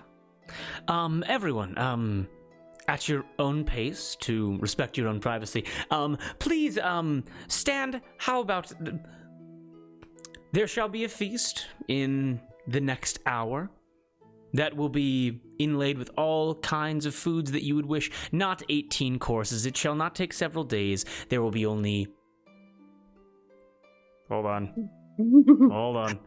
What are you looking at? There will be only five courses where we can have pleasant conversations. It will take merely a few hours, and we can discuss business at the end. Agreeable? Okay. Very Can well. I insight check? Okay. Yeah, sure, Perfect. I'll get it on that. Inside Go check. ahead. Is Ooh. like, does she have some sort of like very particular motive for saving the discussion for the end? I didn't. Is what I'm trying to discern. Natural 20. Natural 20. Dirty 20. Dirty 20. I got an 11. Shuri, what I'll say, you stood guard at so many meetings between so many of like the lower houses in the LaCroix, that you would know that just like the usual order of business for like a feast or a dinner is you eat first, both to show hospitality and a willingness to like kind of work with someone, as well as get a couple drinks in them, kind of loosen them up, and then you discuss business at the end. It's just kind of like the polite, customary thing to do also in a real life. It's also like to get to know the person you're getting into business with. So nothing. I mean, so for the natural 20, no underhanded reason right now. She seems very amicable when Spritz isn't around. So, but then she does say, following up with that, and I will make sure that Spritz is in attendance and is dressed appropriately and will engage with a level of formality that you may not have seen yet, which again, on her behalf, I apologize for. I really enjoy Spritz on just her regular level, and we are not of the Feywild, so if you want, feel free to give her and yourself permission to just exist for this meeting. We're gonna make a maturity check, and because of Come on, baby. McClover, I got some advantage on this. Let's see. Yeah! Holy crap! 217. Sangari goes. Then I will have a personalized private room set up for Spritz where she is able to eat with her Royal Guard pancake, where they are able to enjoy each other's company while also being fed and satiated. Okay. She does not need to attend if she does not wish. Hey, remember, Sangari.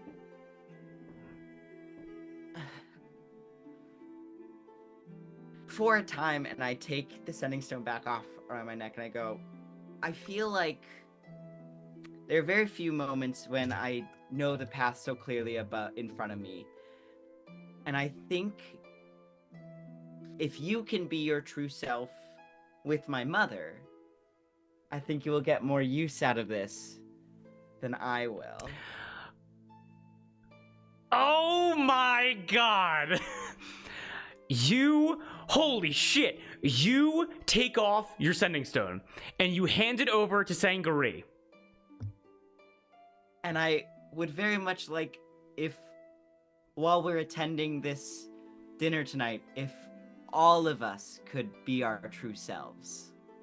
And I look to Wax.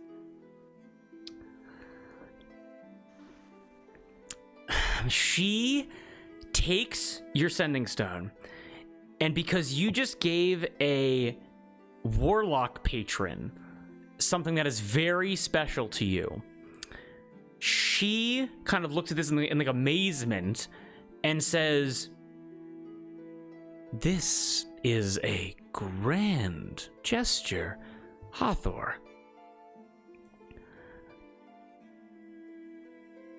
I simply must do something in return for you for such an act of communication, an act of devotion, an act of love."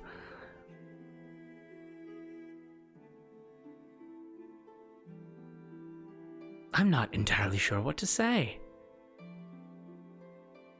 She looks at you, Hathor, and says, "I want this to be personalized to you, because it was your action.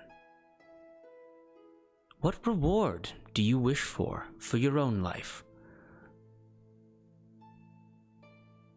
I wish for a person I love to feel comfortable in their own skin.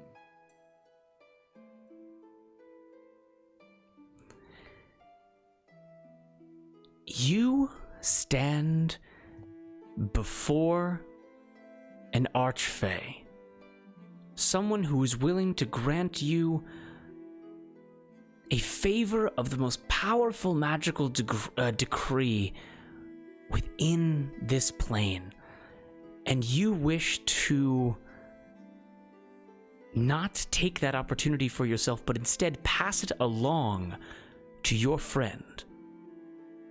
Wax here, I would imagine. To my love. Say in plain words what you wish. I want you to give back Wax's face. I want him to be able to wear it as much as he pleases, if he pleases, or if not. I want it to be his choice again.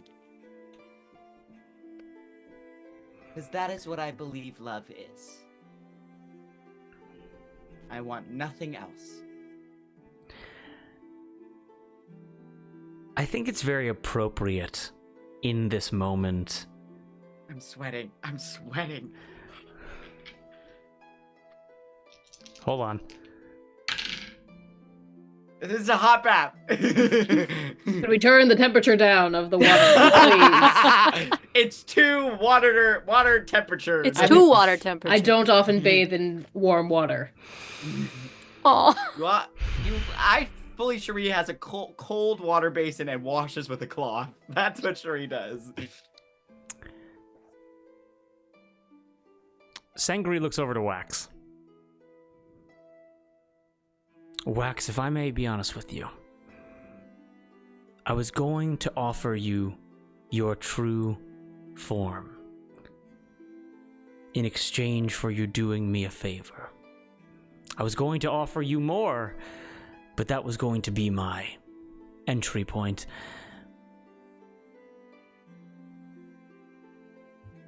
At first, I believed that you must have conned or tricked or subterfuged your way into finding a group of people who, wordfully or no, are so devoted to the idea of honor and commitment.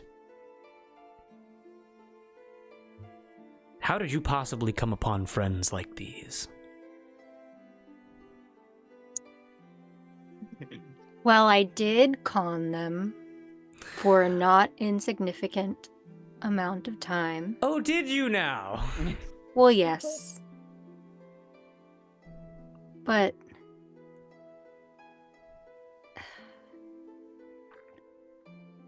it reached a point where the con was more truth than lie. And when they did learn the truth, they were angry, sure, but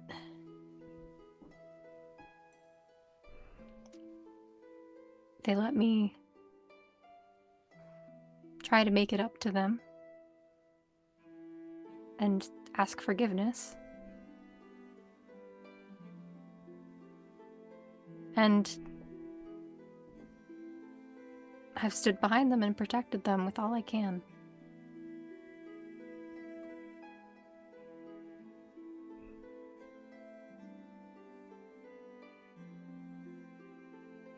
Well, you have changed. Well, you have changed. You have changed. You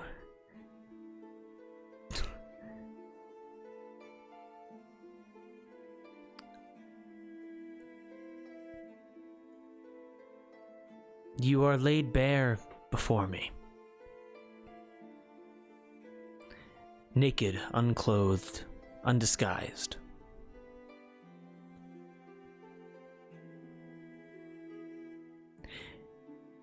May you be that way out of this chamber as well.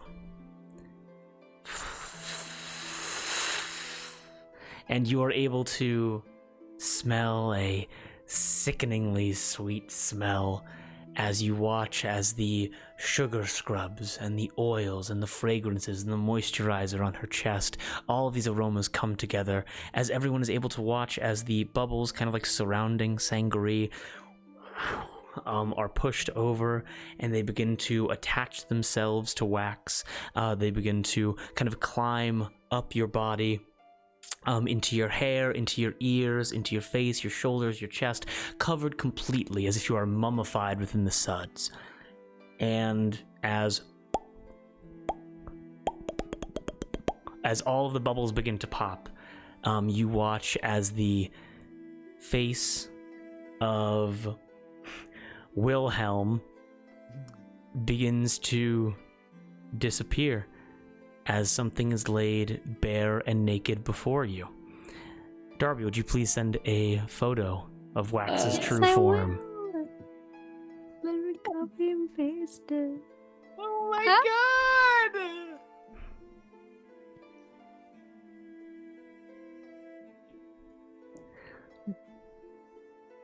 Take a screenshot. As Wax's true changeling form is revealed to Cherie and Hathor for the first time. So, Wax is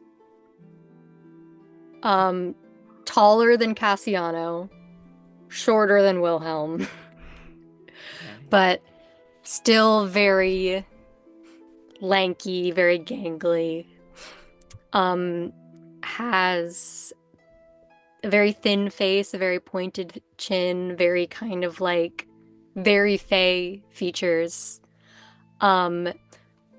Short white hair that goes lighter at the ends. It is a very messy, choppy haircut that is not good, but they clearly did it themselves.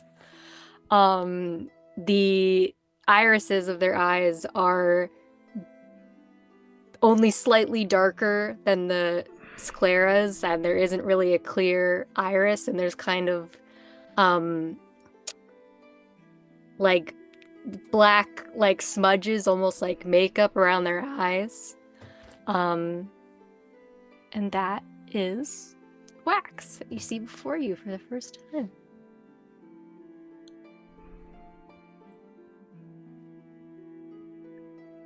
Wear it well. Wear it proudly.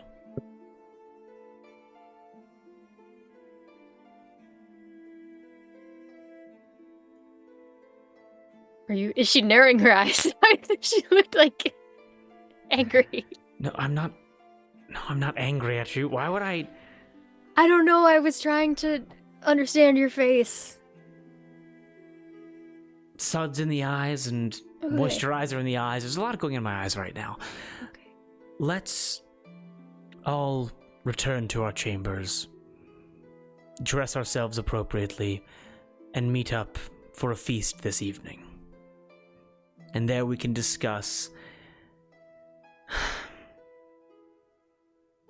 how we can resolve these issues properly, without the need for such pageantry.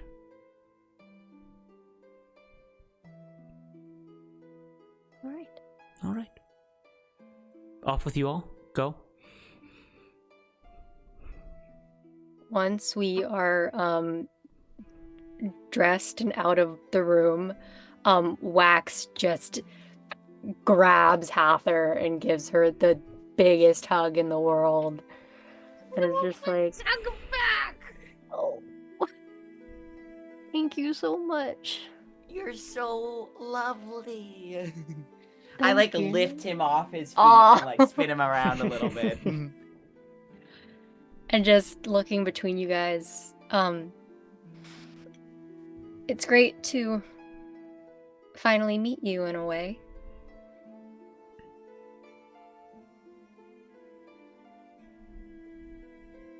I'll probably keep this face for a while.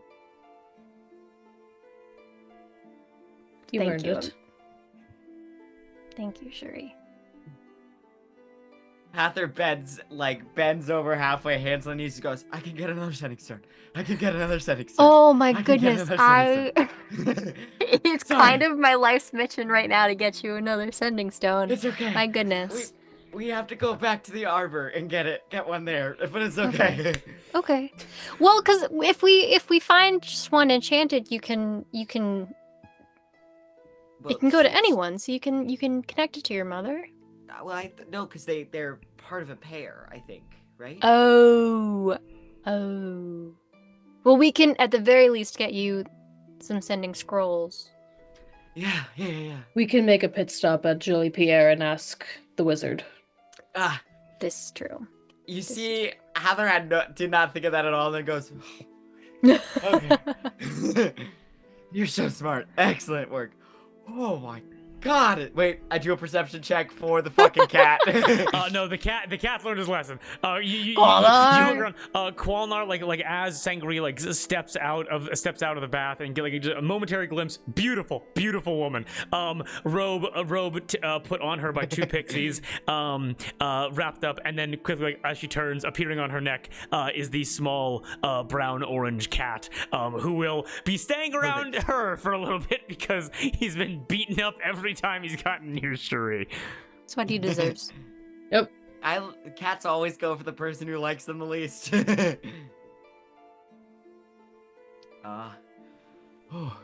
That was crazy. Oh my god. You did amazing. You did really, really good. I hope so. I think so. I just should have waxed. You succeeded. Yeah. I think she was trying to make us all form packs with her. Oh, hold on, my whole monitor turned off. Hang on. Oh, It's whoa, fine whoa, now. the purple. Oh, no. we're good. Oh, the purple. It's fine. It's just the monitor. It's Okay. just the monitor. The PC's broken. That's just the monitor. It's not even part of the PC. My PC's broken. This is beans. This is Okay, I'm food. back. food. I'm back. It needs more beans. And he's Somebody put beans in your Is this the motherboard? No, this is beans. Stop putting pinto beans in your PC. I was hungry. Oh my gosh. I think she was trying to form like a pact with each of us. Which would have been Yes. crazy. And she originally was just gonna keep Spritz here. Like forever. Oh, goodness. Yeah. And I think we've white knuckled ourselves away from that cliff and I think so.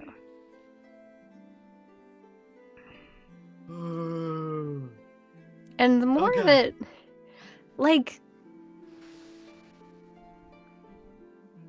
I was definitely kind of approaching this from a sense of like, oh, we will say that we're going to train her up, make her a competent archfey, blah, blah, blah, blah. But listening to you talk, the more I'm convinced that we actually could. yeah. Yeah.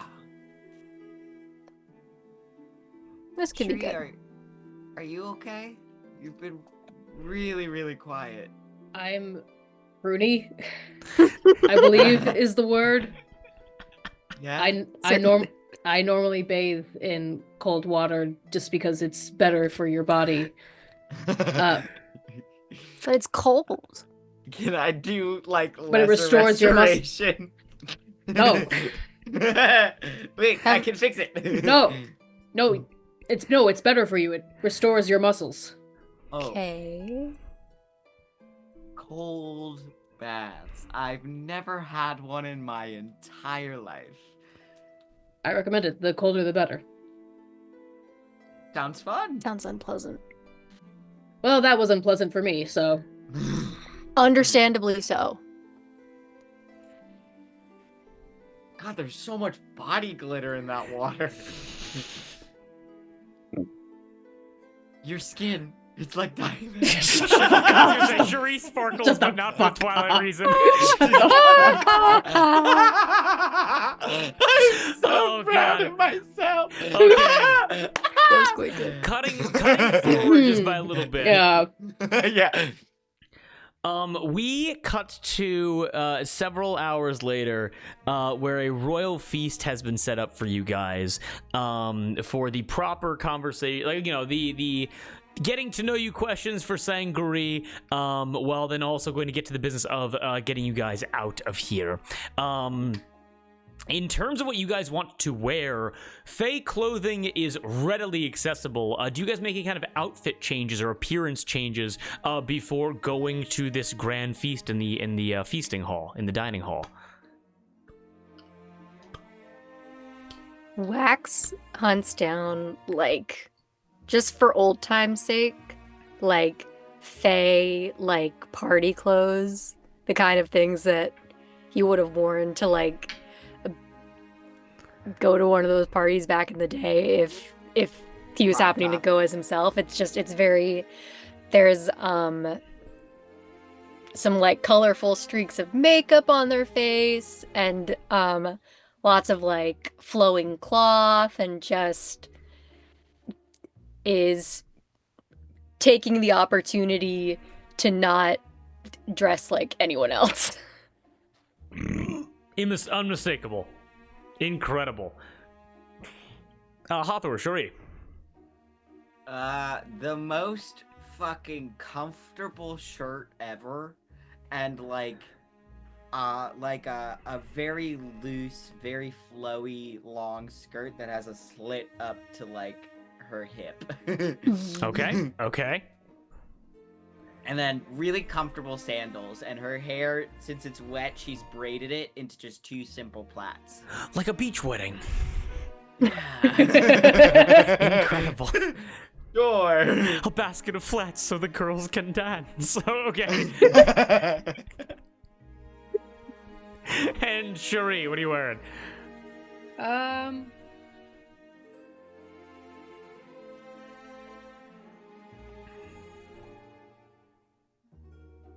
Is there like an armory around here? In the castle? In the capital? Sure, yeah, absolutely. Yeah, you're definitely able to find like a bastion that is set up to be like where people go for their like custom fitted armors, like custom pressing. It's kind of like a blacksmithing shop and an armory as well. Mm-hmm. But also horribly unorganized. Like it's like one of those. You see those like fantasy video games or like movies or whatever, and they walk into the smithing shop and there's like armor with like detailed prints like stamped into the chests and the shoulders and chainmail and swords, and like it looks very fancy, it looks very detailed, but it's like, what the fuck is the organization in here supposed to be like? You know what I mean? Mm-hmm. Yeah. You find a spot like that. Okay. Fights every instinct to be like middle management orc and try to like try to organize this place. Middle management. But I think she'll have left the bathhouse in her like her like simple layers. Like she didn't put her armor back on. She would have carried that back to their quarters, and I think she's looking for similar like build, nothing like to increase her hit points or anything. But I guess something more decorative than functional, I guess, is the word. Okay. And specifically, she's looking for it because she has the white hood now. Oh, wait, no. Wait. The is a covering. She rips it off. And gets a brand new one. We can dye it. Yeah. Dye it purple. Dye it bright purple. She takes it off. And she's like, "Do you have any dye?" Do we have any dye? Of course we do. A lot of things in this place can make someone die. Colors. Can you make this a different color? Oh, of course I can. I'm honestly better than that than I am at smithing. I can tell. He takes it and we'll make it whatever color you want. I think for this armor and the head covering, I think for the head covering she'll want to dye it black. But for the armor, I think she'll want to start black like around the shoulders, and then as it goes down, like morph into like a white ombre, and then as it gets to the bottom of it to black, purple, white, pink. Black, purple. Ooh, okay, got it. Okay, I love it. Mm-hmm. Okay, so we have decorative armor, a beach long flowing dress, and let's be honest, a costume that is unmistakable and cannot be replicated. Give me 1 second here to get the proper music up. Wabba. And we're back in the royal bathhouse. I just got the glitter off. God damn it. More glitter for you, ma'am. No. It's in my mouth. Please. Oh, what about some eye glitter? Not eyeshadow with glitter. No. Glitter for your eyes. No. Hydrate. Ah. Thank you, Benius. Or Ben Isis. I'm not entirely sure. Benuis. Yes. I first read it as like Bonui, like ennui with a B in front of it. Bonui. Bonui. That's a bonui. Oh, I actually feel so much better. Wow. Hydrated, not Thank dehydrated. you. Thank you, Ben. Merci, bonui. Yeah, it's Benu Isis apparently. It's not that. Peep Isis, not cum. Peep Isis, not There you cum. go, Benu Isis. Thank you, Ben. Okay, wonderful. And you guys are able to find your way over to the grand, like what the fuck is it called? The dining room, the dining chamber. And just very quickly, here you guys are able to see, again, it's all opulence all the time. A dining table of impossible proportions. It looks like it can seat 100 people at once. It stretches far down this fucking hallway of a room. You're able to see that there are like a string quartet of like sentient clouds that are like playing classical and like upbeat music. You're able to see that there's like a fountain of endless wine wheeled around by red caps. You're able to see that there's all kind of like different foods, kind of like here, impossible for the amount of people that are going to be joining you. Like we're talking like red meat and fish and candied bugs and all manner of like vegetables and fruits. And you're able to watch as, although the chair next to her is going to remain unfilled as Spritz is dining on her own, Sangaree enters in, and Sangaree is in a dress that is far less mobile than the one that you saw before. When you saw her yesterday evening, she is in it's an I think it's called like a farthingale, like a giant fucking like yeah. Is it an English version or the French version? It's the French version. Is it's the thin, flat one. That's like why? Yes. It also has like the like pink and like white drapes like adorning it, like a corset with like a white bow and like French plissé sleeves. Again, silver earrings on her ears. However, around her neck was like this like glorious kind of like vine flowery-esque necklace. In the center between her usual jewelry, you were able to see Hathor's sending stone to Mary. Now a wonderful piece of adornment. As she steps in, you guys are kind of like all lined up, and she looks to each of you and goes, "You all look wonderful. I can see that you all took liberties in assembling your outfits for tonight. Hathor clearly taking inspiration from her history, from her childhood, from where she grew.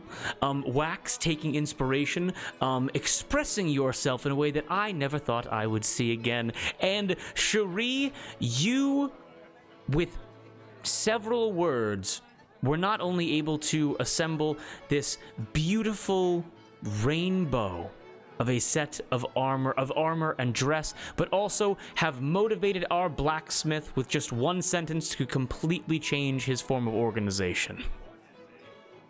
Excellent jobs, each of you." Thank you. You also look absolutely stunning. Here's the thing. I didn't want to, I was trying to be respectful, but wow. Just... Oh, well, thank you. Well, thank you. Every time I think you won't top one of your previous looks, you prove me wrong. Oh. And I am delighted to be proven wrong. You always know exactly what to say. And Shuri, how am I looking this evening? I subtly elbow Shuri just a little bit. Just a little bit.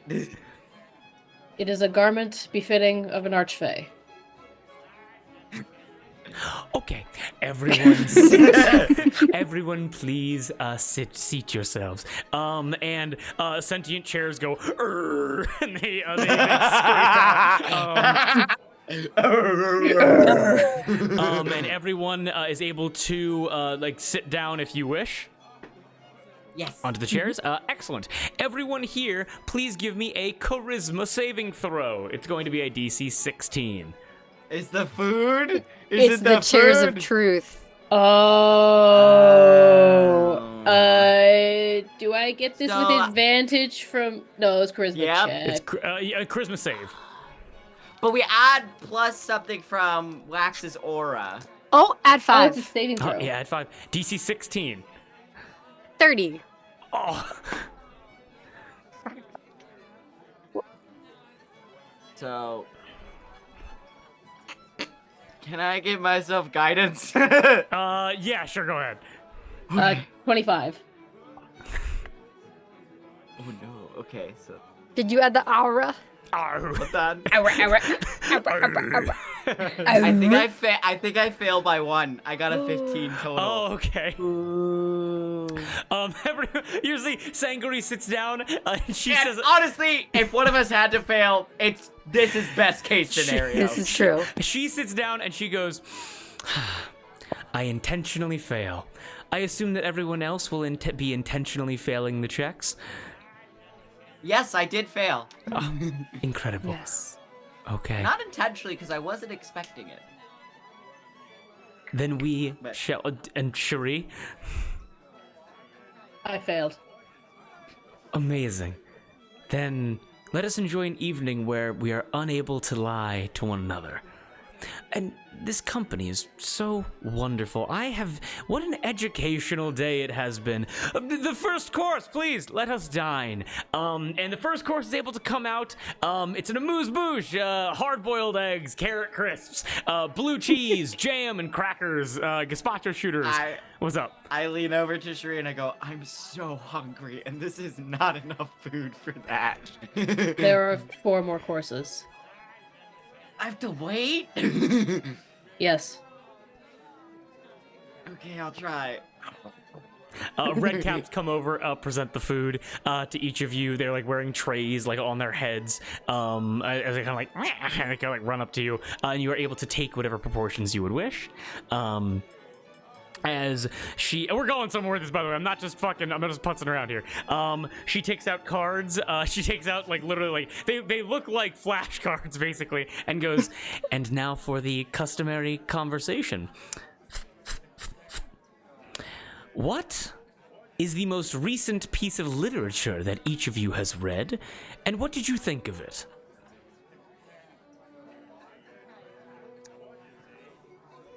Recently, I read a romance novel. It was called, Go on. It was called,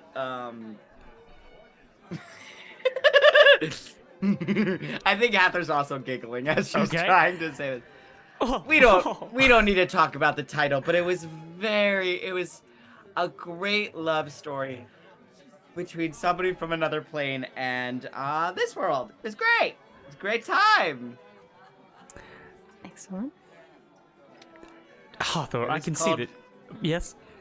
It was called Thinning the Veil Between Our Kisses. It was a great story. I got it from Prishan. Incredible. I simply must see it, but I can see that you are blushing, so we do not need to continue into detail if you do not wish.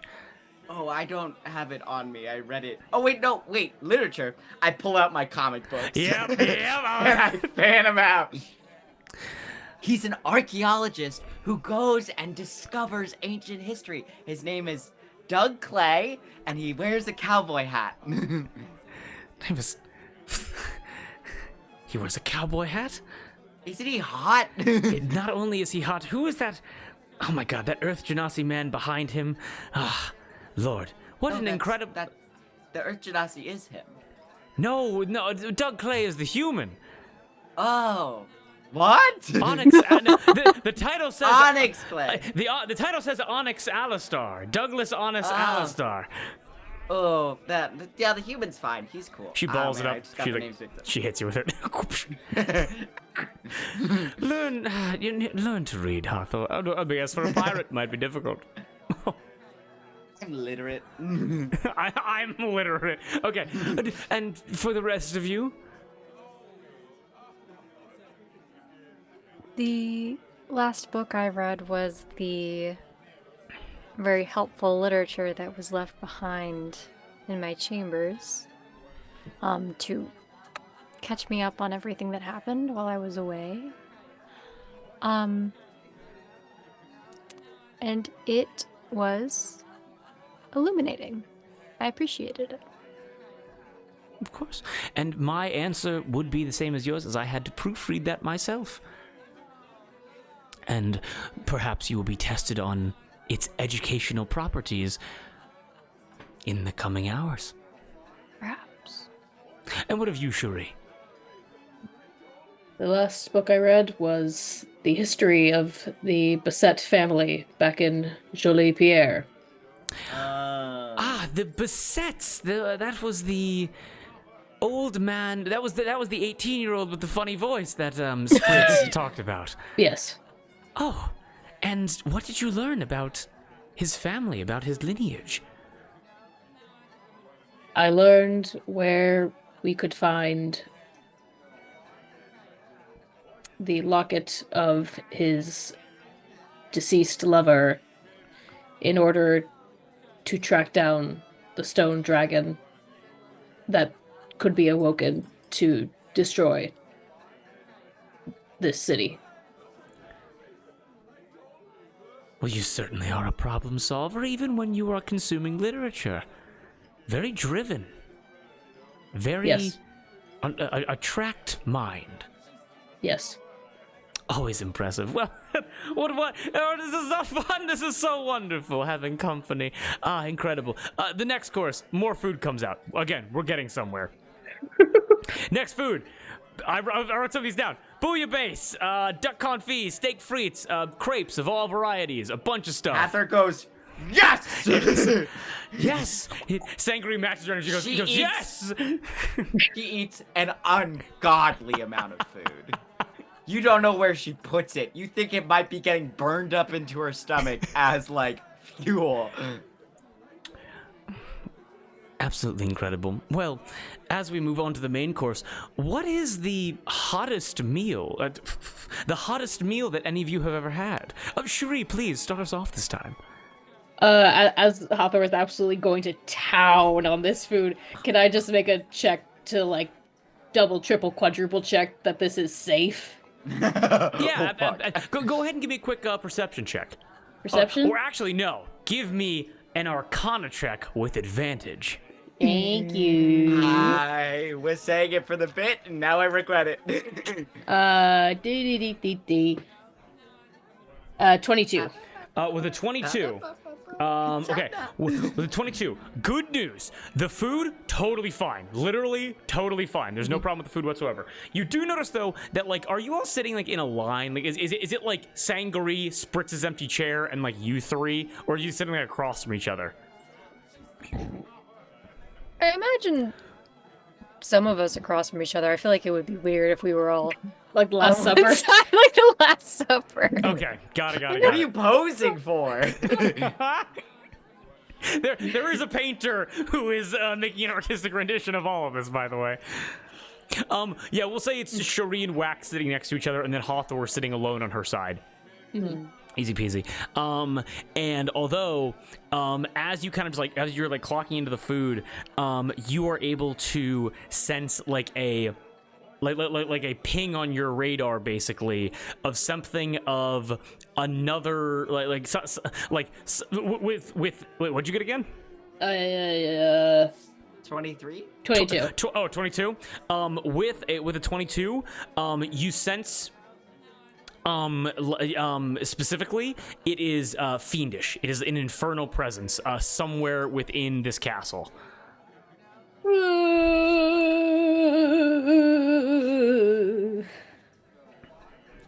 but yes, the hottest. Anywhere near us? How close? You'd have to roll again. We're gonna wait until the next conversation, but you Okay. can roll again. Okay. We'll wait until you give your answer. But what is the hottest meal you've ever consumed? Cherie is just serving herself the proteins of every Hell yeah. course. Steak and duck, baby. It's all salmon. It's all Yeah. salmon.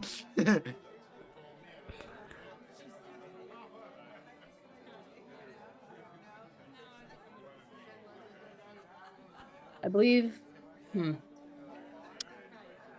The hottest meal I've consumed would have been my first meal in the LaCroix Manor. And what was it? Broth. Spiced broth in LaCroix Manor? I was freezing. Oh, you poor thing. You misinterpret. Oh, more food, more protein, more salmon for this one, please. No, please. The brown rice it's all for this infinite one. anyway. Yeah, So that's true. it's That's fully true. That's meaningless. true. That's true. But Wax, yourself, the hottest meal you've ever had. Temperature in terms of your mouth, in terms of spice. Okay, yes. It would have to be at a party long ago when Fester Chester brought those very, very spicy peppers for us to try and had a tray full of milk. But as a prank, the milk was even spicier than the peppers were. Yes. That was the hottest thing I've ever had. Yes. If I remember correctly, he set the cows on fire before milking them, which caused the milk to taste like fire. Yes, I believe so. Yes. Chester Fester. House is a fucking nightmare! And then we had burgers for dinner. Chester Fester was then fired from his position in the dairy farms and then moved immediately to the highest position in the kitchens. How it was Genius. It was ingenious. And Hathor, yourself. My mother makes a fabulous curry, but it doesn't quite hit the spice until my father added, there's a special kind of fish that lives in the harbor. And when you add them together, it's a fish curry, and it's the spiciest thing in the world. And so you can't really eat it unless you're like me, or like my mother, or like my dad, cause I have seen it like cauterize people's mouths. Oh. It's delicious. Is it worth it? Oh, I'm fine. We have a great time. Oh, of course. How insightful. Again, so many culinary experiences that I guess we simply could not experience here. Well, and on to the next course. And this is going to be where we're going to be ending off tonight. But as the next course begins to come out, this is called... Can I make that check again? Yes, go right ahead. This is called the Intermezzo. Frozen grapes, prosecco, cubes of fruit jellies. It's like the in-between. Ooh. It's like, it's after your main meal, and it's a palate cleanser to get you ready for dessert. Dirty 20. Dirty 20?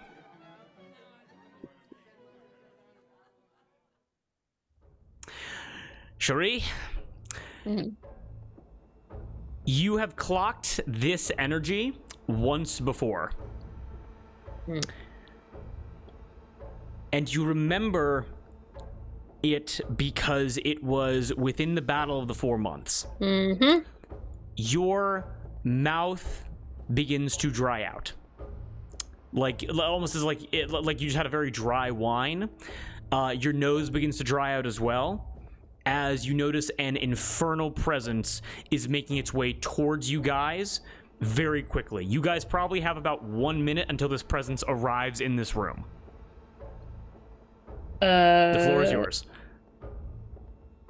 It's making its way towards us quickly? Yes.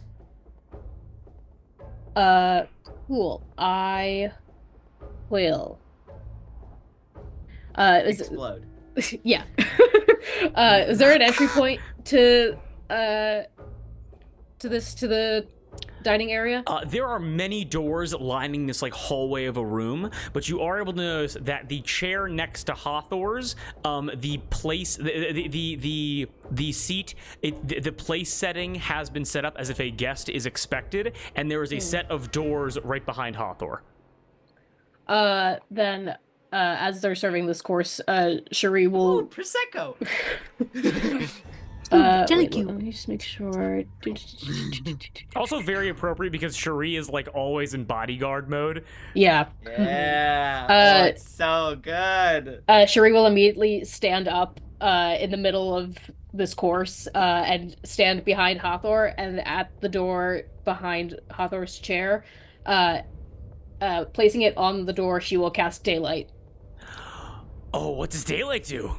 It's a 60-foot radius sphere of light, spreads out from a point you choose. The sphere is bright light and sheds dim light for an additional 60 feet. Yeah, it's just a 60-foot sphere of light. It doesn't say what's specific, but it is part of my celestial legacy, so can I say it's radiant light? Yes, not a problem at all. As you are able to leap up, Sangri goes, "Oh, Shri, did the food not agree with you?" As you rush over, get in between Hathor and the door, and like we'll just say the door is like open. You cast Daylight out into the hallway, and as you cast Daylight, as you peer down this like long, impossibly lengthy hallway, probably like 80 feet away from you, now like basically bathed in shadow from like the lights and the shadow being cast by your daylight, you are able to notice a hooded figure, arms in robes, slowly making their way down the hallway toward this main dining hall. And you were able to hear like chains rattling on their body as they are stepping closer to you. Esteemed Archfey, you did not inform us that we would have a guest joining us. Still sitting in the chair of truth, Sangari looks and says, "Sir Cherie, technically I did when I informed your party that there would be honored guests coming to join us yesterday evening. However, one honored guest did decline the invitation, however, the other graciously accepted. And then Sangri's like eyes start like opening up as she realizes, she like looks down and sees Mary's sending stone and goes, and I also promised that no creature with fey blood would be able to hurt you while under my protection."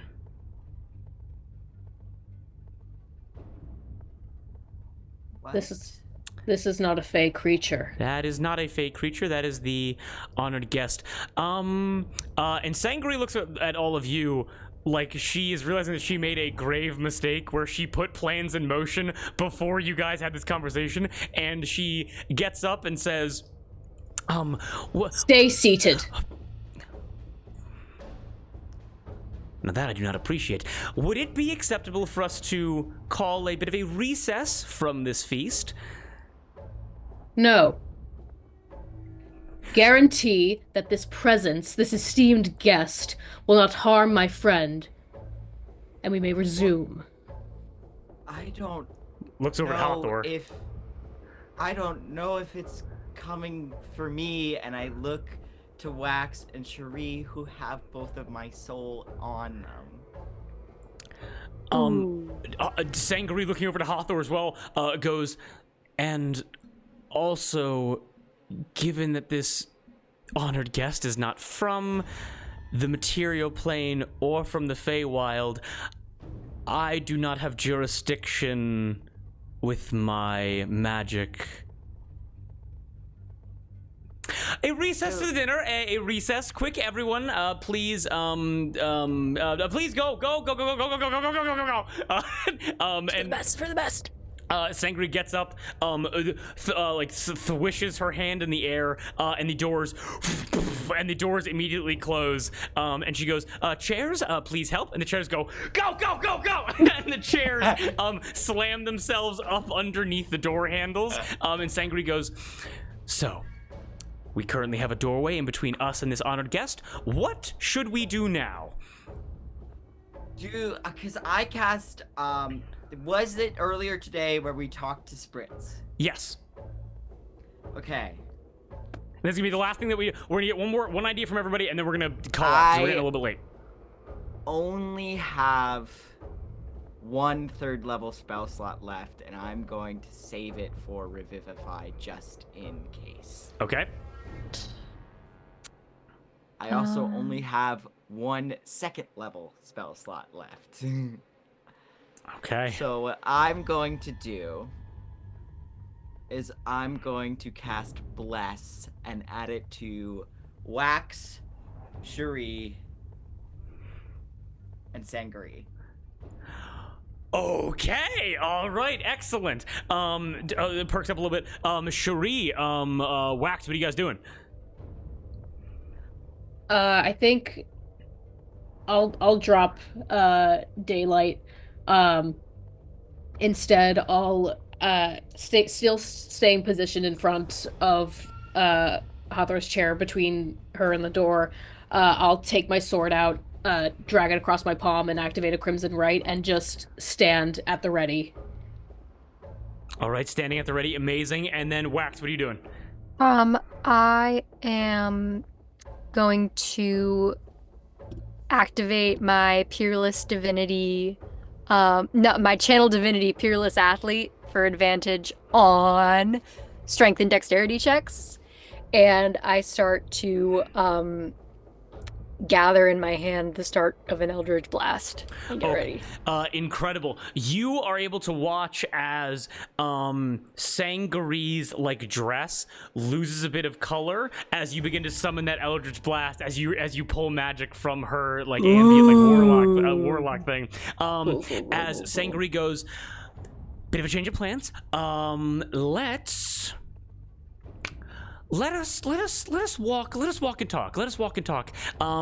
As the discussion of your exiting of the Feywild may have to be done under a bit of duress. Does this sound agreeable? If it is an exit, then yes. Yeah. But and I looked at the other two, what about? We will discuss all of our plans and set them into motion very, very quickly. We will discuss our plans as we are moving away from this feast chamber as quickly as possible. Lady Hathor, do you concur? Yes. Okay. Yes. Yeah. Excellent. You guys are then able to hear. You're able to hear, and you're able to watch the doors begin to shake and rattle violently as you guys are able to watch as the collector tries to beat the door downs to get to you. As you're able to see wood begins to splinter as they begin to shake as the chairs are just blasted away. I'm taking the back of the pack, just sword at the ready. If she comes close, I'm swinging. All right. And as Sangri goes, please follow me, and deeper into the castle we go. And she hikes up her skirt and begins to run down the hallway. Do you guys follow her? Yep. Mm-hmm. Yes, and yes. Then, with the Spritz deal needing to be mentioned under duress as the collector is about to hound you guys down for Hathor's soul, as you guys move deeper into the Sealy Capital Castle, I need everyone here to roll initiative. Ooh. And that is where we're going to end tonight's session. Ladies and gentlemen, we all having a good time. Oh yeah. Yes, indeed. Yes, and yes. God damn it. 12. I got a 14. 12, 14. Oh, do you guys add bless to this or no? No, it's just attack rolls and saving throws. Right, okay. I think. All right, incredible job, guys. You guys are incredible players. Thank you for letting me chew the scenery. Thank you for letting Moss and I talk for so long. That was Watching so our good. shows. Watching our shows. Congratulations. With no checks at all, just through talking. Sangri likes you guys a lot. So Yeah. I was thinking by the end it kind of felt like we were on the same team with the collector. Yeah. well, because like also like just a little bit of more lore. Also, Ben, thank you for sticking around. We appreciate you being here, man. Thank you. Or she or they, whoever you are, we appreciate it. The one thing that I will say is like that's great, and I'm also excited because part of this coming battle is going to be the charisma, the persuasion of let us take your daughter, which is going to have to be done while simultaneously fighting off the collector, which I think is going to be great. That's going to be amazing. Very excited for that. I have 6 spell slots, and 4 of them are first level. Damn. I'm fucked. I'm fucked. Just use your charisma. Yeah. I think that is still more than I have total. Nope, I'm lying to you. Never mind. And also, by the way. Wait, no, that's literally the amount of spell slots that I have with the levels the same. 4 first level, 2 second level. Well, I'm a primary spellcaster. Well, actually, 1, 2, 3, 4. I only have 5 right now. Oh. And usual, I have 10. I have 10. Breathe and cantrips. Breathe. And also one more thing, because I know that I'm gonna kick my own ass about this when I watch the recording back. One of the reasons that Sangari is like, oh, hey guys, like, let's get. Well, first of all, because she's now friends with Hathor's mom, which is a sentence I never thought I would say in my life, and also because there's suddenly a hell of a lot of bad publicity of having these pleasant conversations. Like, Sangari is already in a shitstorm with the courts and cannot have them convene for any reason. If word got out that invited guests of an Oopsie Daisy trial who were like in the midst of making a deal with an archfey, if some of them or all of them were then murdered after being in the capital, like it was kind of different when it was like the hostility of it, but now that it's been like publicly recorded that you guys were on good terms when this happened, that would cause a shitstorm that would be indescribable. So like basically coup level of problems. Oh no. Oh no. So yeah. Who was the guest that declined? Well, Yeah. I had to cut a plot line because it would have been too complicated. I didn't know how long we were gonna be here, but don't worry, that's coming later. So Okay. I thought it was Spritz. It's not Spritz, no. Spritz is not an esteemed guest. She lives here. Well, I'll give you guys. Was a it hint. Burke? Sangari. Oh yeah, Burke is going to be an NPC in the combat. Burke is he was going to be for the dessert course. But if you think about it like this, she was inviting people that if she was not able to convince you, would have killed you before this feast would begin. And because you guys went against the grain, you guys basically missed the opportunity for the collector to come in to try to get Hoth or whoever the collector was going to go for. And so it's kind of like, and so the collector's been like, when is my time? I'm just sitting here. Coach, put me in. Like, Oh, man, ready to play. yeah. And Sangari's like, no, game's canceled. Game's canceled. Can I make a guess? Play ball. Who do you want to? Yeah, what's up? Would it have been Sweet Tooth? It would not have been. No, Sweet Tooth is dead. Good Oh, yeah. point. I Yeah. forgot Point. that Yeah. we killed him. That would have been. No, Well, not the weed. That actually would have been crazy. The royal weed. His last hurrah would have been coming here. But then if he would have died here, like. Good. Well, there's 3 of them. Don't you know? Don't you know? don't I know? Don't you know? No, but you know? but basically she was inviting people that would want you guys dead. More specifically for like it would have been more for Cherie because for Wax, Sangri in her mind was like Wax ain't leaving here no matter. Sorry, Wax is probably should be dead for coming back if this goes through anyway. So Good yeah, point. Good we'll point. get Good into point. it. But anyway, with that, it is getting a little bit late. We gotta go to bed. We gotta work. We're doing this again tomorrow. So everyone, anything else you want to say before we sign off? What was Sangari's thing? She said she made sure no creature of Fey blood could harm us. Yes.